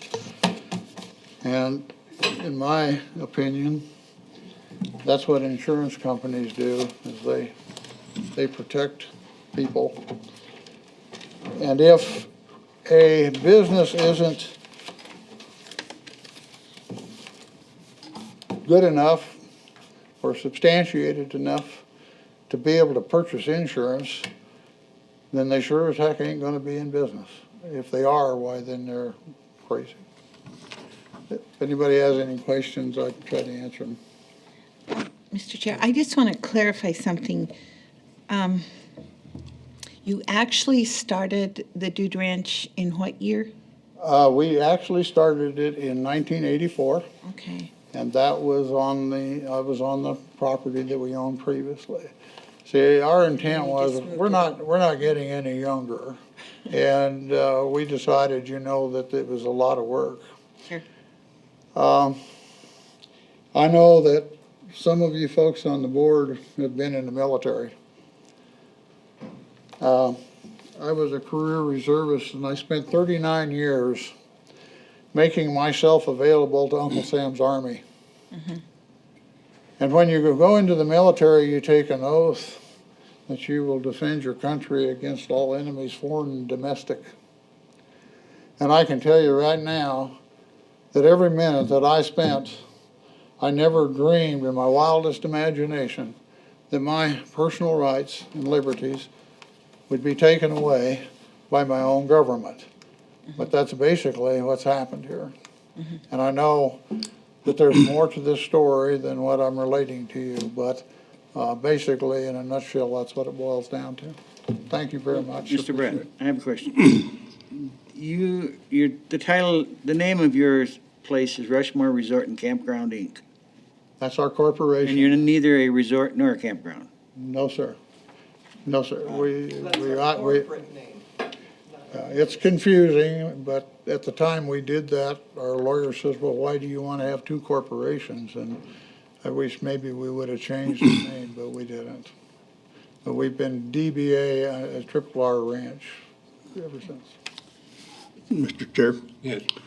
Jack, you said you spent 39 years in the reserves of the National Guard? Yes, sir. Really? Army. That's very commendable. I appreciate you for your service. And you were designated as a draft dodger along with me. So thank you. Well, I know that a lot of us reservists have been called that, but the fact is, Ken, and I'm sure you're like me, the reason that we didn't have to participate in a war, and I didn't, thank God, is because Uncle Sam didn't tell us to go there. Yep. And if he had have, well, I'm sure you, just like all the rest of the guys and the gals, would have went. And, Absolutely. Yeah, thank you. Mr. Chairman. Yes. Hey, Dan, what really are we deciding here? There's more to it than whether he should file a conditional use permit or not. That's pretty simple. So what are we really looking at? The Well- road, is that, I believe he's requesting that he's just allowed to have his use, the trail riding, in the rental of the rental units, lodging, as just a permitted use without requiring a conditional use permit. That's what he's requesting. And the way I read the ordinance, there are a lot of uses allowed as permitted uses, but this certainly seems to be a commercial use. And the way I interpreted it, the recreational resort was the best fit under that listed use. You could certainly look also that, it also states other uses may be permitted as long as they fit somewhat under that category. And that's the way we did it. We did it under the conditional use, and the best one that fit was the recreational resort. And as you saw in my memo, he's applied twice before already for this same use and was denied twice on this very same property. The road is literally, in some areas, just a 2-track trail, gravel, fairly rough. Commissioner Davis and I myself were on it just 2 weeks ago. It is a rough road. It is passable, certainly passable, but there's also question even from the Forest Service as to who's allowed to use the road. And I just had a conversation with the Forest Service about a week and a half ago indicating that they're not even sure who's allowed to use that easement across, and the easement is this Forest Service easement on private property going to and leading up to Mr. Bratt's property. The easement is on private property and not Forest Service. Correct. So why does the Forest Service have control over that? They I'm have an missing- easement, an agreed easement that's actually filed and recorded at registered deeds across this private property to get to Forest Service lands. And so you think, I guess I'm missing that, Dan. I don't see why they can limit if it's an easement across private land. That's always been the question from day one when this originally even started. Who has what permission to grant to whom and to use it? And even the Forest Service is questioning that right now. The last time I talked to them, You have a written response that would tell us that? in the staff reports, it goes back and forth. It's I mean, a written response from the yes, Forest. I have some written responses. May I interject? Yes, you may. Mr. President? Yep. We had a meeting, this has now been about six weeks ago, where a staff member of Dan's attended that meeting. And the Forest Service told us, and we've got lots of witnesses, and we have submitted the application to them, that they would give us a permanent easement. There has been in the past a runaround, and Ken, you got to see some of that we've had to go through to do that. But the Forest Service now has agreed that, yes, they have an easement. Yeah, Mr. and you can Allen, use and they are willing to grant us that. As far as I'm concerned, it's a done deal. We just got to go through the steps, but here's the problem. We asked them for this information in a time period of 2 weeks, and it's taken them 5. It always Submitted takes the a long time. application, which took me about 2 weeks to do. And this thing has to go to Denver, which means that's another 30, 60 days. And in the meantime, we're out of business. And we have been using that road for the past 19 years. We've run our ranch out there for 18. There's been hundreds of loads of saw logs that have been hauled out over that road, and there has not been one incident, not one single incident, okay? And I also can tell you that we can't use the excuse that the fire and the ambulance service can't get up there, because they can, and I'm willing to prove that if I need to.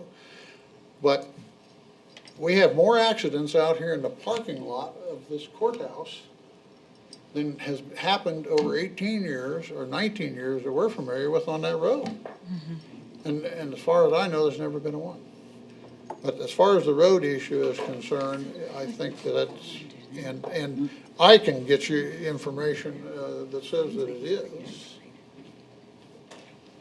Thank you.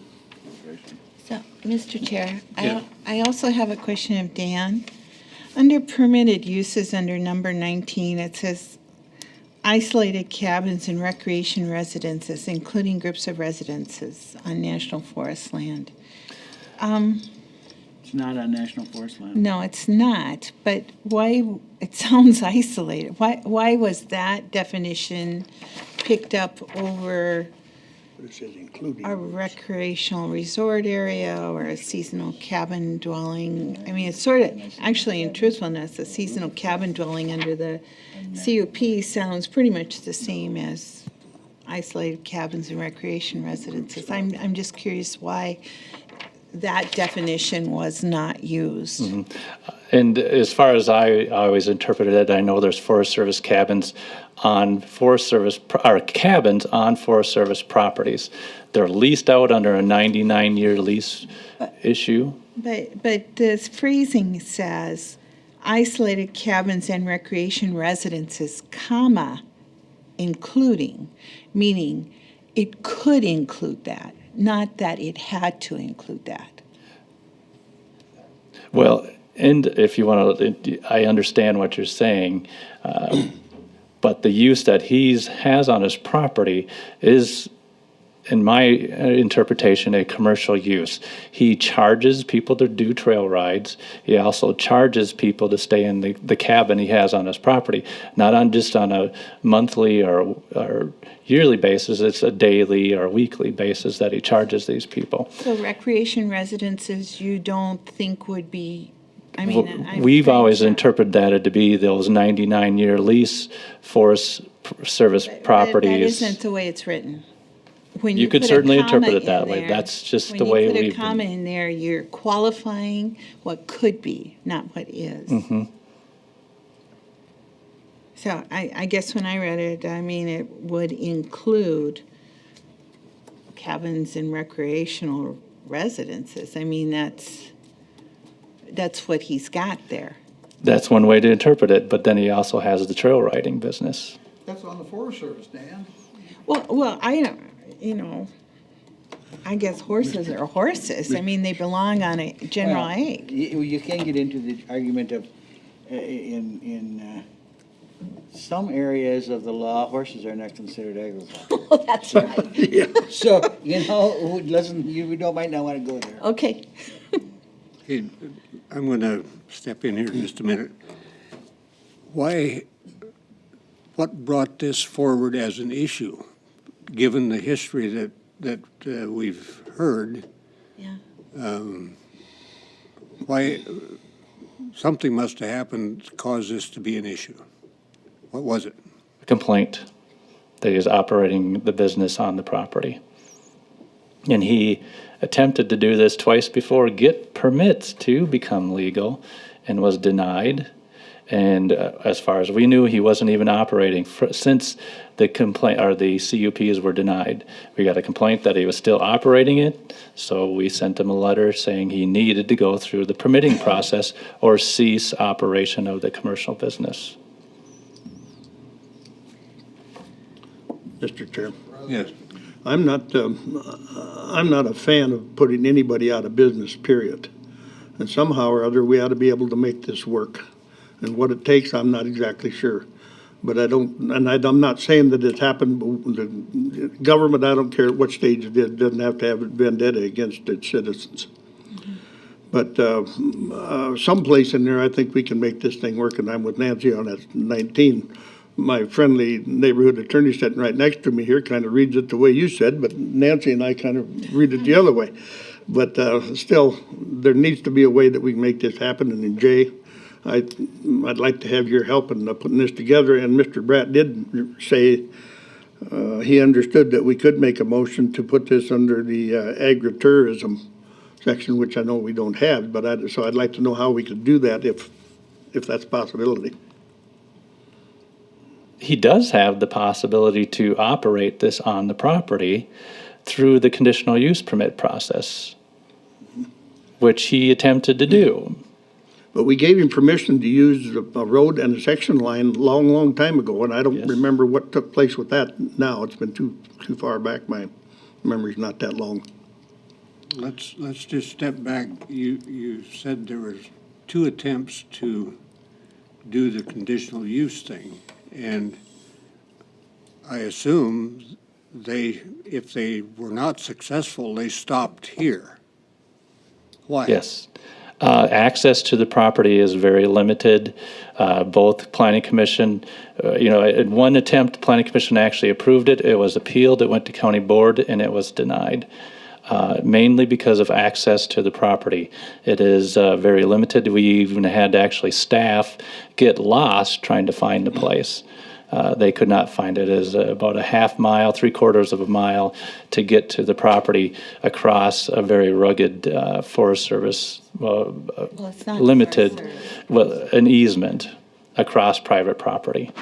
Well, let's, And that was the main reason listed why it was denied at that time. but was the appeal brought forward by the same person who complained or entity that complained? You said this was brought to a head by a complaint. Well, I believe the first time it was every conditional use permit went to County Board. It was since then, every conditional use permit used to be brought before County Board. And since, I believe, the first time they modified it so that all conditional use permits were, Planning Commission could be the deciding and final decision unless somebody appeals the decision, then it goes in front of county board. So how long ago was that first? I don't remember, but, either one, the appeal was made, I believe, by the person that was, the land or the easement, the Forest Service easement goes across his property. And Jay, can you respond to Commissioner Davis's offering? Jay Alderman with the State's Attorney's Office. I guess, I'm not sure I know, I might have to have you repeat your questions. I mean, personally, looking over this, talking with Dan, reviewing the records, talking with Patrick, who's had a lot of involvement prior to me, I can't find fault with any opinion that Dan has given here today on that. The permitted uses and conditional uses, if you look through them, you have to consider kind of the genre of uses that those areas are indicating. The permitted uses are not commercial-like. They don't look like that. They don't bring that to mind at all, in my opinion. The conditional uses have the agritourism kind of commercial bent to them and commercial income producing uses and so forth. And so I can't find, frankly, any fault with Dan's interpretation that this is closer to a conditional use permit under 16. That's just my opinion. As far as the one question I think was, can't we work this out? I would think if you could isolate and narrow down what the issue is that's keeping this property from getting its conditional use permit, and if that's a suitable road for emergency ingress, egress, safety of the customers that are coming to the commercial income producing property, the Dude Ranch, the resort. It's not just a recreational residence for you own your own cabin up in the hills and you go to it. You're not leasing it out. You're not renting it. It's just yours. You go up to in the summertime when it's nice. This is a actual commercial operation which falls under the genre of conditional uses. So I guess I'm sitting here thinking, what is the thing? Does the road need to be a little wider? Does it have to have better blading? Does it need to be straightened somewhere? I mean, what needs to happen to make this road suitable so that the CUP could be granted? To me, that's where the issue is, and nowhere else. Mr. Chair. Yes. Let's see, was it Rex that went down to Custer to that meeting that he had down with the Forest Service? Yes. Okay, is he over in the office? I am not sure. You might be out on code violations out in the county. Because I know that he told me on the phone, I haven't talked to him personally about it all the time, but he told me on the phone that they had apparently worked something out with the Forest Service on this thing. So I don't know why somebody else all of a sudden would put their nose into it and say, well, no, it's not a cut and dry deal. When they did say down there, apparently, that it was okay to use that easement. But frankly, and I know I've said this in the past, if you want to drive down that road and have a heart attack and die before an ambulance can get there, frankly, I don't care. That's your business if you want to do that. And there's lots of people doing it. I've driven over roads like that a lot of my life in Harding County that are way worse than this road ever thought of being. Although this sure doesn't meet driving down Main Street of Rapid City. So someplace in here we ought to have a compromise and be able to work this out. And I know that years ago we gave him the right to use that section line for access to that property. But now I understand we do have the easement or the availability of an easement across that Forest Service easement. So I think that's where we need to go from here. And by the way, I don't think, I bet you we'd find out something in a big hurry if we just all forego our salaries until we work this out, and I bet it'd get handled in a hurry. Well, Mr. Chairman. Yes. We have, I don't know if the road's the big issue and the easement's the big issue. Maybe we need to get something from the Forest Service, because even if the Forest Service says, yes, he can use the road, that doesn't mean he can. Because I can give Ken permission to use an easement, but that don't mean he can give you permission to use it. So the language of the easement that the Forest Service has is very critical and to who gets to use that. Does anybody have that? We have copies of the Forest Service easement, and I can get you copies of it if you like. But even the Forest Service is having a hard time interpreting exactly what it allows. Dan, that's what I said a minute ago, Dan. The people in Custer apparently have this all handled, and who you talk to, I don't know. I talked to a lady from the Custer office, and they were checking with their easement specialist down in Denver. They were going to get further interpretation of the exact meaning of that easement. And when did you talk to them? Before or Last- after this meeting? After the meeting. After the meeting. So she wasn't part of the meeting maybe then? I can get further details as to 'Cause it, her involvement in who and what's currently happening with the easement at this time.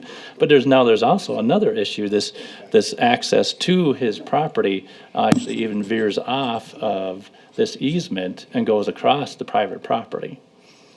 But he could, if he improved the easement all the way to the section line and then also improved the section line, that would be legal access to the property, but that's also questionable based upon what the Forest Service has said. That's the problem. so here's the deal. Here's what I'm hearing. If we issue him a CUP, then whatever happens with that road, happens with that road? Or are you going to put conditions on the CUP? Conditions are almost always attached to a conditional use permit.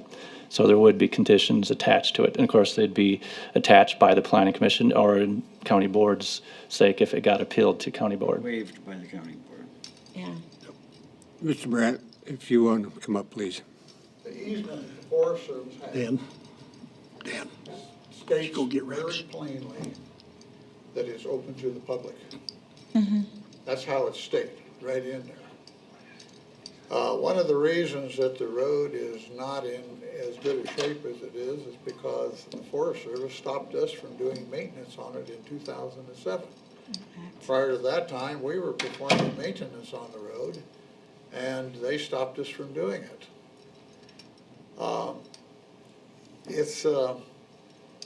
To me, the Forest Service thing and what Dan is arguing here on this road it's not a valid thing, and I can prove it. I didn't bring it with me, but I have correspondence that tells us what we need to do in order to do this, and I've verified it. As far as the state's attorney's depiction here of this thing, what we're doing is not a recreation resort. I think I've tried to demonstrate that.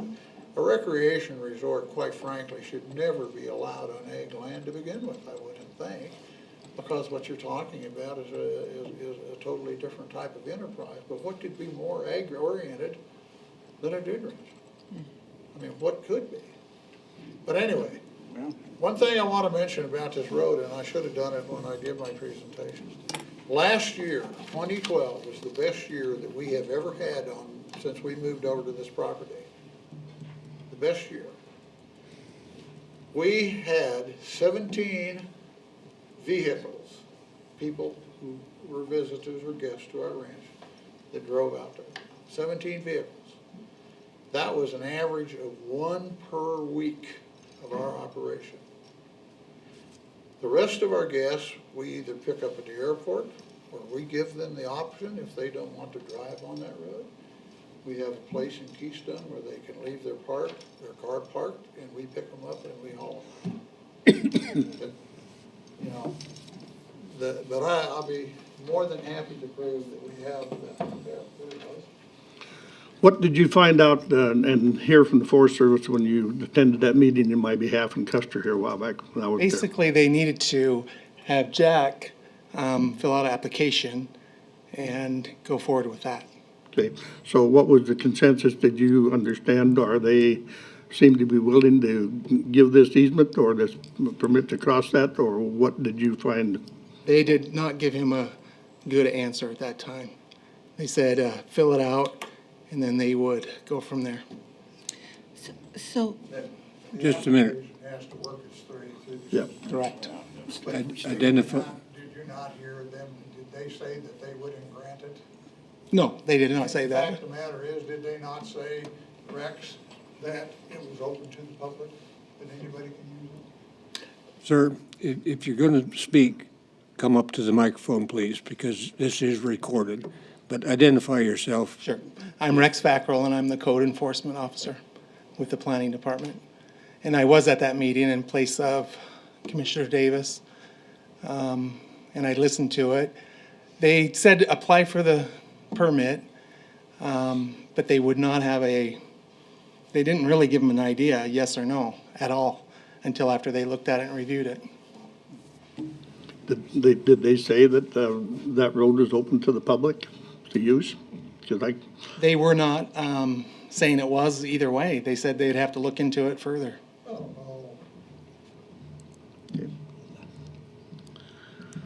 And that is the last I've heard from the Forest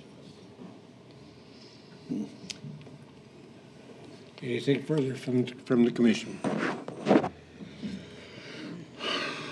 Okay, how do we dispose of this? I don't think it's incumbent on any of us to go this far into an issue and leave it dead-ended, so. Well, our recommendation was always that he apply for a conditional use permit, to go through that procedure, and then we would have to get in writing from Forest Service that they have the right to use that road or improve it. And that was, I know, part of the discussion even now when they were down in Custer, is that they would have to improve it to a certain standard, or they'd allow him to improve it to a certain standard. And there's also a question as to the section line. He would have to open that section line and improve it to a certain standard also, which is currently not in use. That section line is not even in use right now. I don't even know if it's drivable at this time. that section line was opened a number of years ago for him to use, so nobody closed it since then. But I don't believe it's drivable at this Well, time that's either. not the point. The point is it's open, so you wouldn't have to reopen it. But still, The conditional use permit, he's not applying for a building permit. No. And I guess, I'm not thoroughly acquainted with all this process, but it seems like we're struggling over the definition of what's commercial and what isn't, and what's agricultural and what isn't. And agriculture is commerce. And so, I think the point was made earlier, and I have felt this all along. It isn't something we're going to do now, but I do think a very comprehensive review of the planning and zoning ordinances, piece by piece, saying what's useful, what isn't, what protects the public, what doesn't, what protects private property rights and what doesn't. The whole thing is right now kind of a mixture. And to have it be an obstruction to the gainful use of your property, You're grasping. under questions like this, I think definitely we need to make some revisions.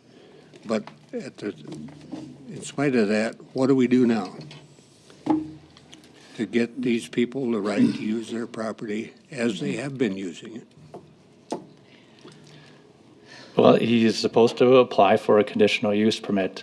What I believe is to apply for that conditional use permit to allow for this activity to happen on the property. Part of that CUP is to review access to the property, which is getting clarification from the Forest Service what that easement is to allow, and to get that in writing so that we have it very clear as to what can happen on that easement. And then also attach conditions to the use that he'd like to operate on his property.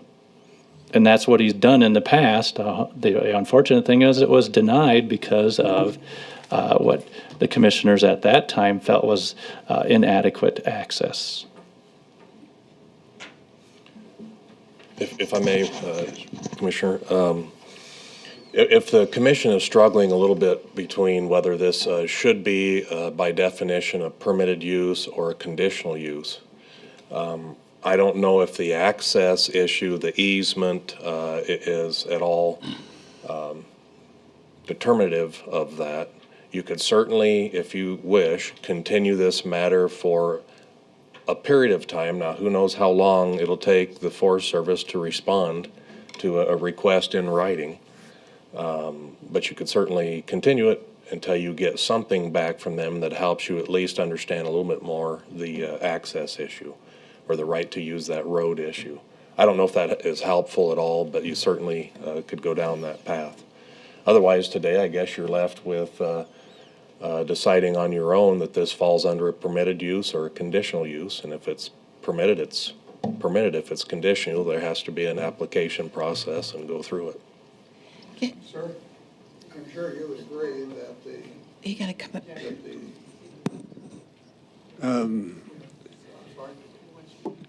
Come up, but I'm sure you would agree that the settlers' right on homesteads that are bound by Forest Service land, that the U.S. government, the Forest Service in this case, has the absolute responsibility to provide access to private property.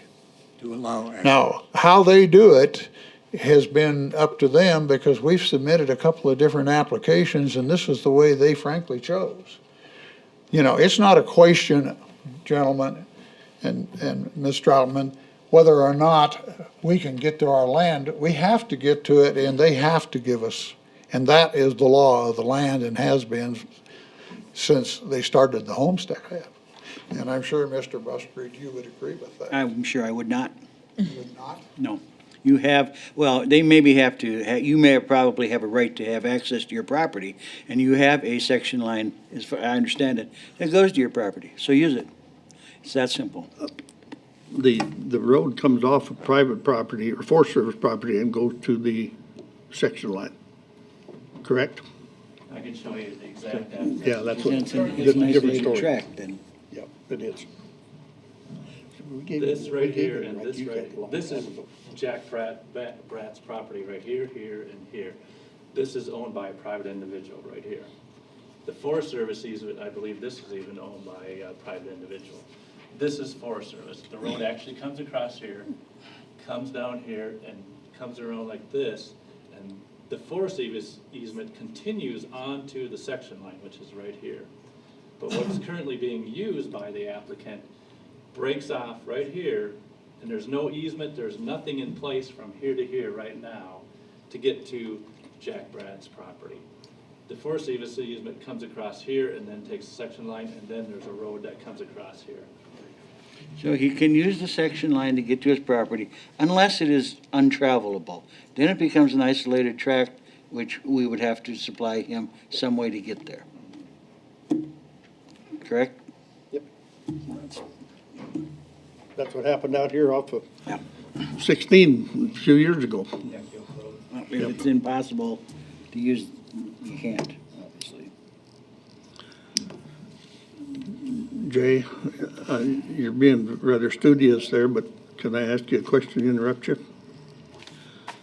What would happen today if we, in the motion, that we'd say, you apply for a new conditional use permit to use this property in this way, and that up until X number of days on it, 120 days or whatever it might be, and to come up with a permit from the Forest Service to use the road, and let him use the road like he's been using it for 19 years. Unless the Forest Service says no. If the Forest Service says no, he's out of business anyway. Doesn't make any difference what our conditional use permit says. And Ron said, and I think it's an isolated tract, we're gonna have to supply him access to it. There's already access there, they've been using it, so I think that's for the guy in the white hair and the black robe upstairs to determine whether it means what it says or not. So what do you think would happen if we make that motion and put a time limit on it to come up with, put him back in business? And I think the last thing we need to do in this stage of the game is run somebody out of business, but So it's to apply for a conditional use permit and in the meantime, operate as if you've received it? as he's been doing in the last 19 years, and we're saying now we're gonna change the rules.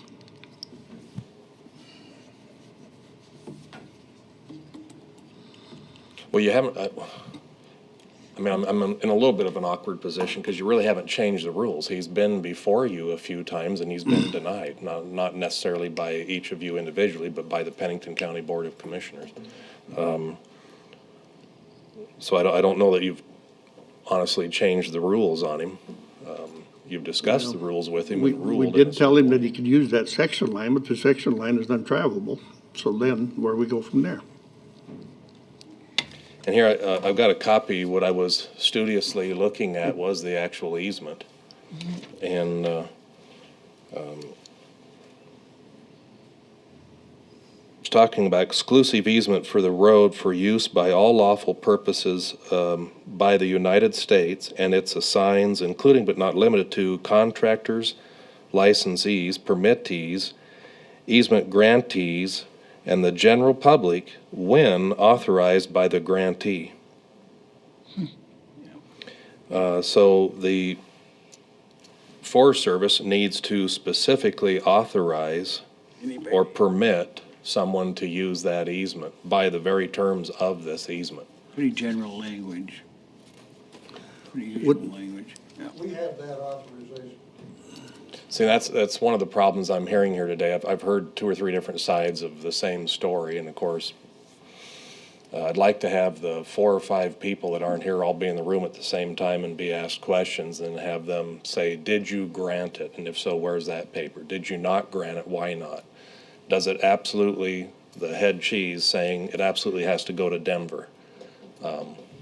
We're getting multiple sides to the story, so that's why when I was up here previously, I kind of suggesting maybe the head people need to actually put in writing or be requested to put in writing what they're doing. But no one under so-and-so has the authority to say yes or no right now. It has to go to Denver, and here's the time frame, and then here's the answer we expect in this time frame. I don't know. I wish I could tell you differently. Apply for a conditional use permit and use the property. So what are you suggesting? That they apply for a conditional use permit and then they start using the property, and then it's a guarantee that the permit will be granted through the planning commission and the county commission? I mean, I can't, I don't know how to tell you to do There'd be a that. stipulation on the conditional use permit that he has the road permit used for the Forest Service within the next 120 days, or whatever that might be. That'll get him through this tourist season and get him back in business instead of running him out of business. If he applies for the conditional use permit and it's granted at the planning commission level with that condition that you will receive that permission in X period of time. If not, you are to cease because that's one of the conditions. Well, that's acceptable. Sure. And somebody could, of course, appeal that to the county board as the process is, and then it'd be up to you to sustain or overturn whatever the planning commission does on that. But that's a condition. I mean, you've done that, and I guess in other formats, it's a condition that you dot this I and cross this T, or you're done.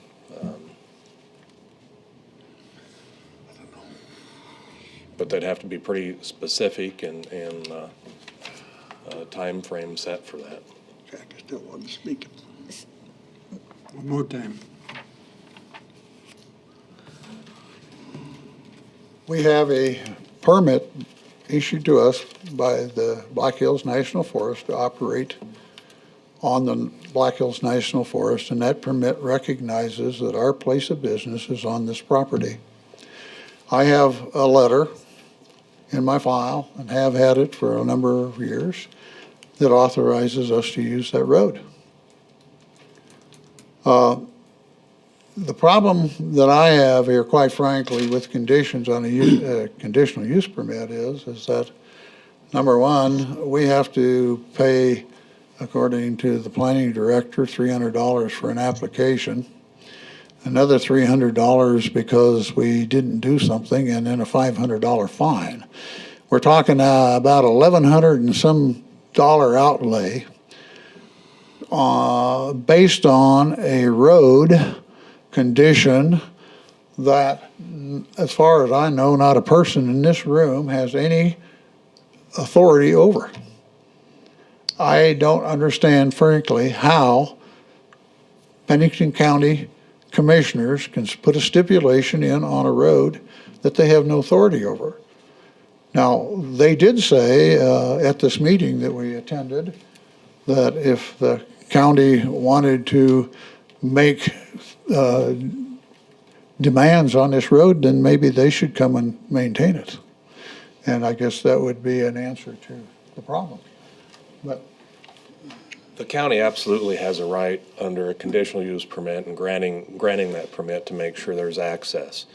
What you were suggesting, Commissioner Davis, is that with regard to that question of access, which happens to be a Forest Service issue, you just need to hear from them so that we all know if they're granting it. It's not, the commission can't tell the Forest Service what to do with regard to their road and their easement. They have to hear from them, but they can put a condition because our planning and zoning requires that access. If the Forest Service says you don't have it, you don't have it. There'd have to be some other form of access. I don't know how to state that any clearer, frankly. Mr. Chair, I have a question. When was that complaint filed? I believe last fall or early this winter or in the middle of winter time. I have to get the file. The complaint against Mr. Bratt? Yes. August 13th. Okay.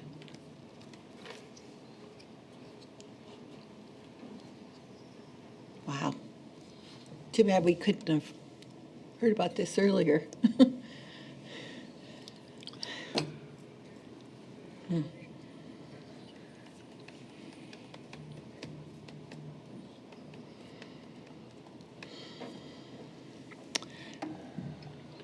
So, Mr. Chair, so Dan, what are the costs?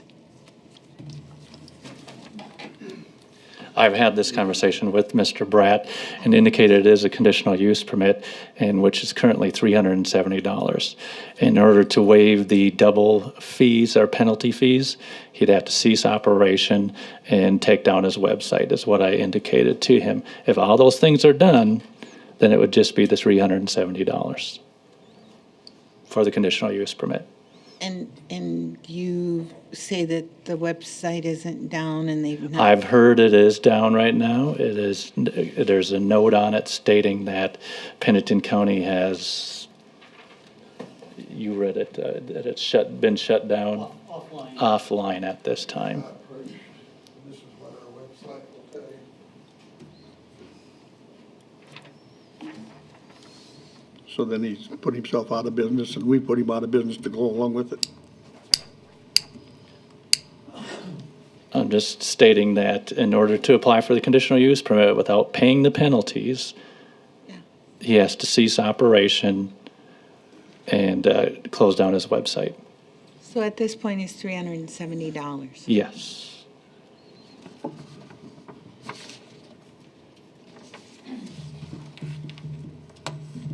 Use your legal mind and put something together, yes. I like your idea. Put him back to work in 20 days to Let do it. him, let him apply for a conditional use permit. Give him X amount of time to get it done. We've done that before with people. Well, I'll see where it goes, and you can correct me, you can add to it, or whoever wants to get a word in edgewise here with this thing, but I'm gonna make a motion that we allow Mr. Brett to go back into business as he has been for the last 19 years, I think it is, and to thereby apply for a conditional use permit for Pennington County to operate this facility, and has 120 days to get a permit from the Forest Service saying that he can use that road to access his building, or access his property, and to do the business he wants to use. Anything else you see it had in there, Jay? I'll second it. We have a motion and a second. Any further discussion? Hearing none, those in favor of the motion say aye. Aye. Opposed? Motion carried. Mr. Chairman, I have to go do some interviews, but I do have one thing for George before I leave. Nearest I can come, George, is 773. Compensation of county commissioners to get paid mileage for distances actually traveled when engaged in official duties. It's much cheaper to pay airfare down there than it would be mileage. And I guess we probably have to agree that it was official duties, but that's as close as I can get for you.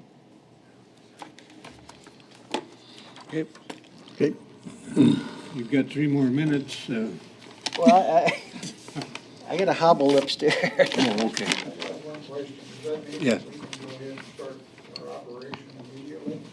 That was my motion. Do you want any of this paperwork back, sir? But he has to get the CUP in. Right, and is that also then waiving all the penalties? It has to, because you're already out of business. Yeah. He's you're- taken down his website and done what we asked him to do. You just said he wouldn't have to pay them because he did If what he's you not asked. operating, yes, if he's not operating. Well, if he Let's not look for a applies, problem if there isn't one. if he applies for the CUP today, then he can start tomorrow.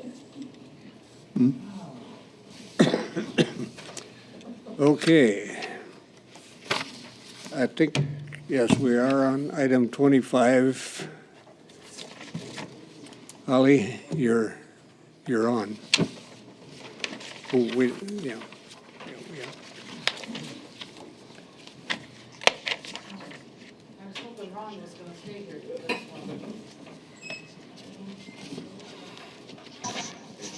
Well, Basically, this is just a request from SDACC Executive Board asking for county's help in contacting congressional delegation and supporting the efforts to maintain the tax exempt status of municipal bonds. So they have provided us with a sample resolution, which I have tailored to Pennington County, if this is something that the board wishes to support. okay. Has everyone read the proposed resolution? I do have a question, but that doesn't include buildings for the county? No. The way I've been explained this, and I hope I get it right, is this is municipal entities using Pennington County's name. Doesn't have anything to do with us. All we do is report these bonds on our financials. Black Hills Corp. has used one, United Blood Service has used one, Black Hills Children's Home has used one, all under the county umbrella. Okay. It's basically an economic development tool, however you choose to view it. Okay.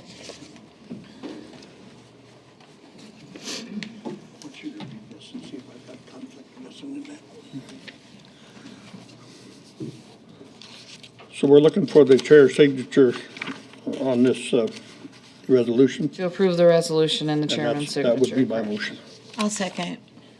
Moved and seconded to approve the signature on the resolution supporting tax exempt status of municipal bonds. Any further discussion? Not, those in favor of the motion say aye. Aye. Aye. Motion carried. Items from the chair, I would report that there will be a meeting tomorrow in Wall, at 1 o'clock at the community building. The Pennington Jackson Farm Bureau has requested the State Department of Revenue to come explain the agricultural assessment that's being carried out this year. I plan to attend, and any other commissioner that wishes to certainly is welcome. I think our Director of Equalization, I don't know if you're going to be there or not. We've talked to the Department of Revenue, and myself and Gordon are both planning on being there, as well as some county officials from other counties as well. Just a spectator. Tomorrow, at what time? 1 o'clock at the Wall Community Center. Okay. Apparently, they've had a somewhat similar meeting in Union Center, Meade County previously. I don't know. Yeah, I think we have a news release on that, and the indication was that some of the ag assessments in Meade County went up 500%, and people are responding. So. The Meade County situation is specific to Meade County. The meeting tomorrow in Wall is just a general overview of the process, not Meade County. I understand. Anyway, that's all I have. Committee reports. I'll be more than happy to do mine. And there wanted to be some information put out as far as committee reports on the trip to Houston. And the trip to Houston was originally organized by our economic development people, which I am on the board of directors of economic development and represent the county in that position.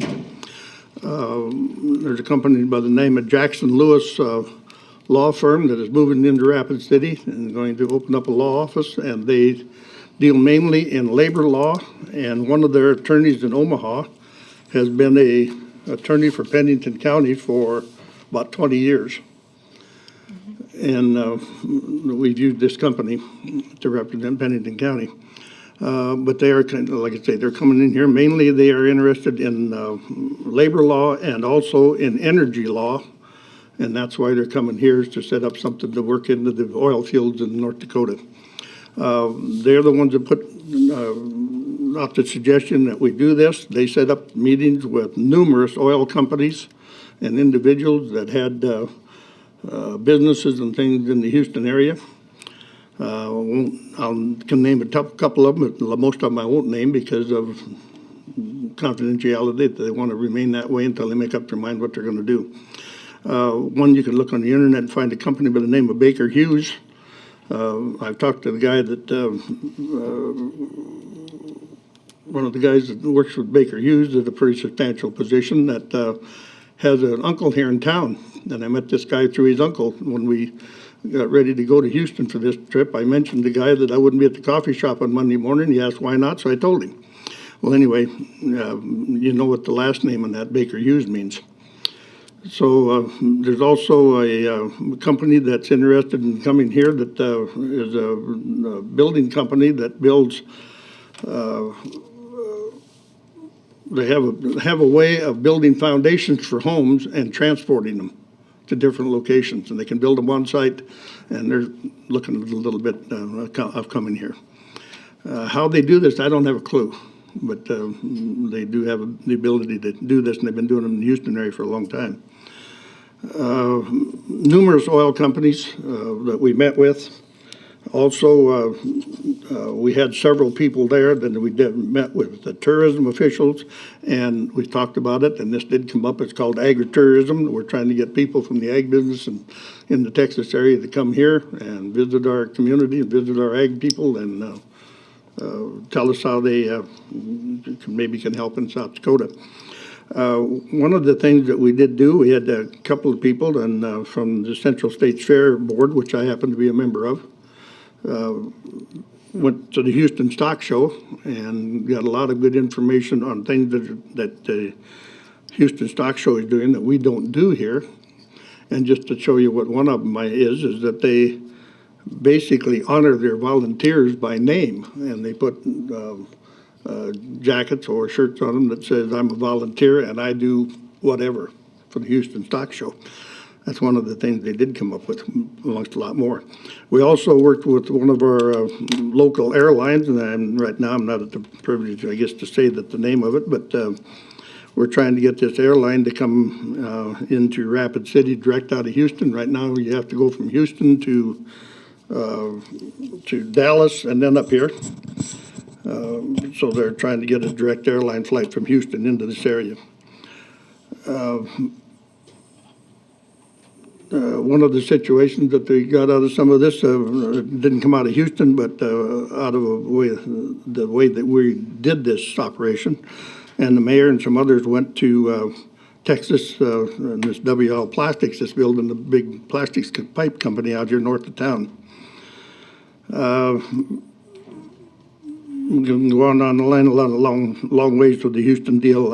I can give you a lot more information, but right now it's a deal there is some pretty good contacts of people maybe coming in here, and there's a lot of chance that others may want to come here, that they're looking at this situation because of our tour to Houston. Next thing that I go into, the legislative session. I was at the Governmental Affairs Committee meeting this morning before I came to the commission meeting. Had to do with David Owen, who was the the South Dakota Chamber director, and he was giving a brief rundown on what happened at the legislative session, and then I didn't get to sit in on all because I had to be here at this meeting. He said there's 492 bills put forth in this legislative session, and 53 of them passed. And my suggestion, probably 40% of them is costing the county money. But outside of that, I'm not sure. The next thing that I'd like to bring up is we've had numerous visits on the base. We've had individuals in town that we visited with and had meetings with, and also the base commander, Colonel Weatherington, is leaving, and Colonel Kennedy is taking his position as the new wing commander at Ellsworth. We're losing a considerable amount of talent from Ellsworth Air Force Base here in the near future. Some of them are going on to bigger and better things, and others are retiring in the command business and going back to school, and some of them want to be teachers at some of our state colleges. That's where I've been, and just that's about all I have to say to that. Mr. Troutman? Well, the three of us attended the Central States Fair annual meeting, and a new board was seated. Financially, they're doing very well, and that's always good to hear. I attended a Mountain Pine Beetle working group meeting. One of the things that came out of it is, of course, we're beginning to plan for the next beetle season, flight season, which will start around rally time. But one of the things that we are planning to do, and I visited with Commissioner Buskerud, is set up a tour for our state convention in September, which is in Spearfish. There is a lot of different experimental areas around the Black Hills, but Lawrence County has some really interesting experiments going on. So if we can get some dates and times, why we'll ask Dr. John Ball from SDSU and Kurt Allen from the Forest Service, who have been conducting these experiments. I think it'd be really interesting to have them there. I attended community health meeting, and they are going to go ahead and see about building a building for their organization on the old Berquist property, school property, and we continue to try to work with them to see if it will work for us to be a part of that project and move Health and Human Services with that joint service area into the same building. They have conducted interviews in the last several weeks and have chosen Skull and Arc Incorporated for the contractor and architectural firm. At this point, all they are doing is looking at whether it is actually going to work to put the building there, if the property is the right location as far as soils and so on, that preliminary kind of look. So we'll be hearing more about that, but that's where they're at this point. I would, under committee reports, the Extension Board met last night, and probably one of the very active program. They're busy, but one of the things that sort of came to light was that their budget has been heavily impacted by the payout that was needed to when Kathy Bruckner retired. And I think in our budget discussions, we need to recognize that every department has those kind of liabilities, and budgeting may not always be mindful of that. So I just wanted to kind of give you a heads up on that respect. Any other? I got one other thing I'd like to bring up in conjunction with the Houston deal that I just remembered also to do, but the only thing that we asked the county to do is pay for my airline ticket to Houston. Everything else was comped by either oil company people that were set up to discuss things with us by Jackson Lewis or by Jackson Lewis themselves. And so, not that I'm cheap, but I'm inexpensive. And I think it cost me a grand total of about $45 out of my own pocket. Somebody else paid for the whole thing, and the county's only being asked to reimburse me for my airplane ticket. There are no more other committee reports. The next item is items from the public. Is there anyone from the public that wishes to address the commission?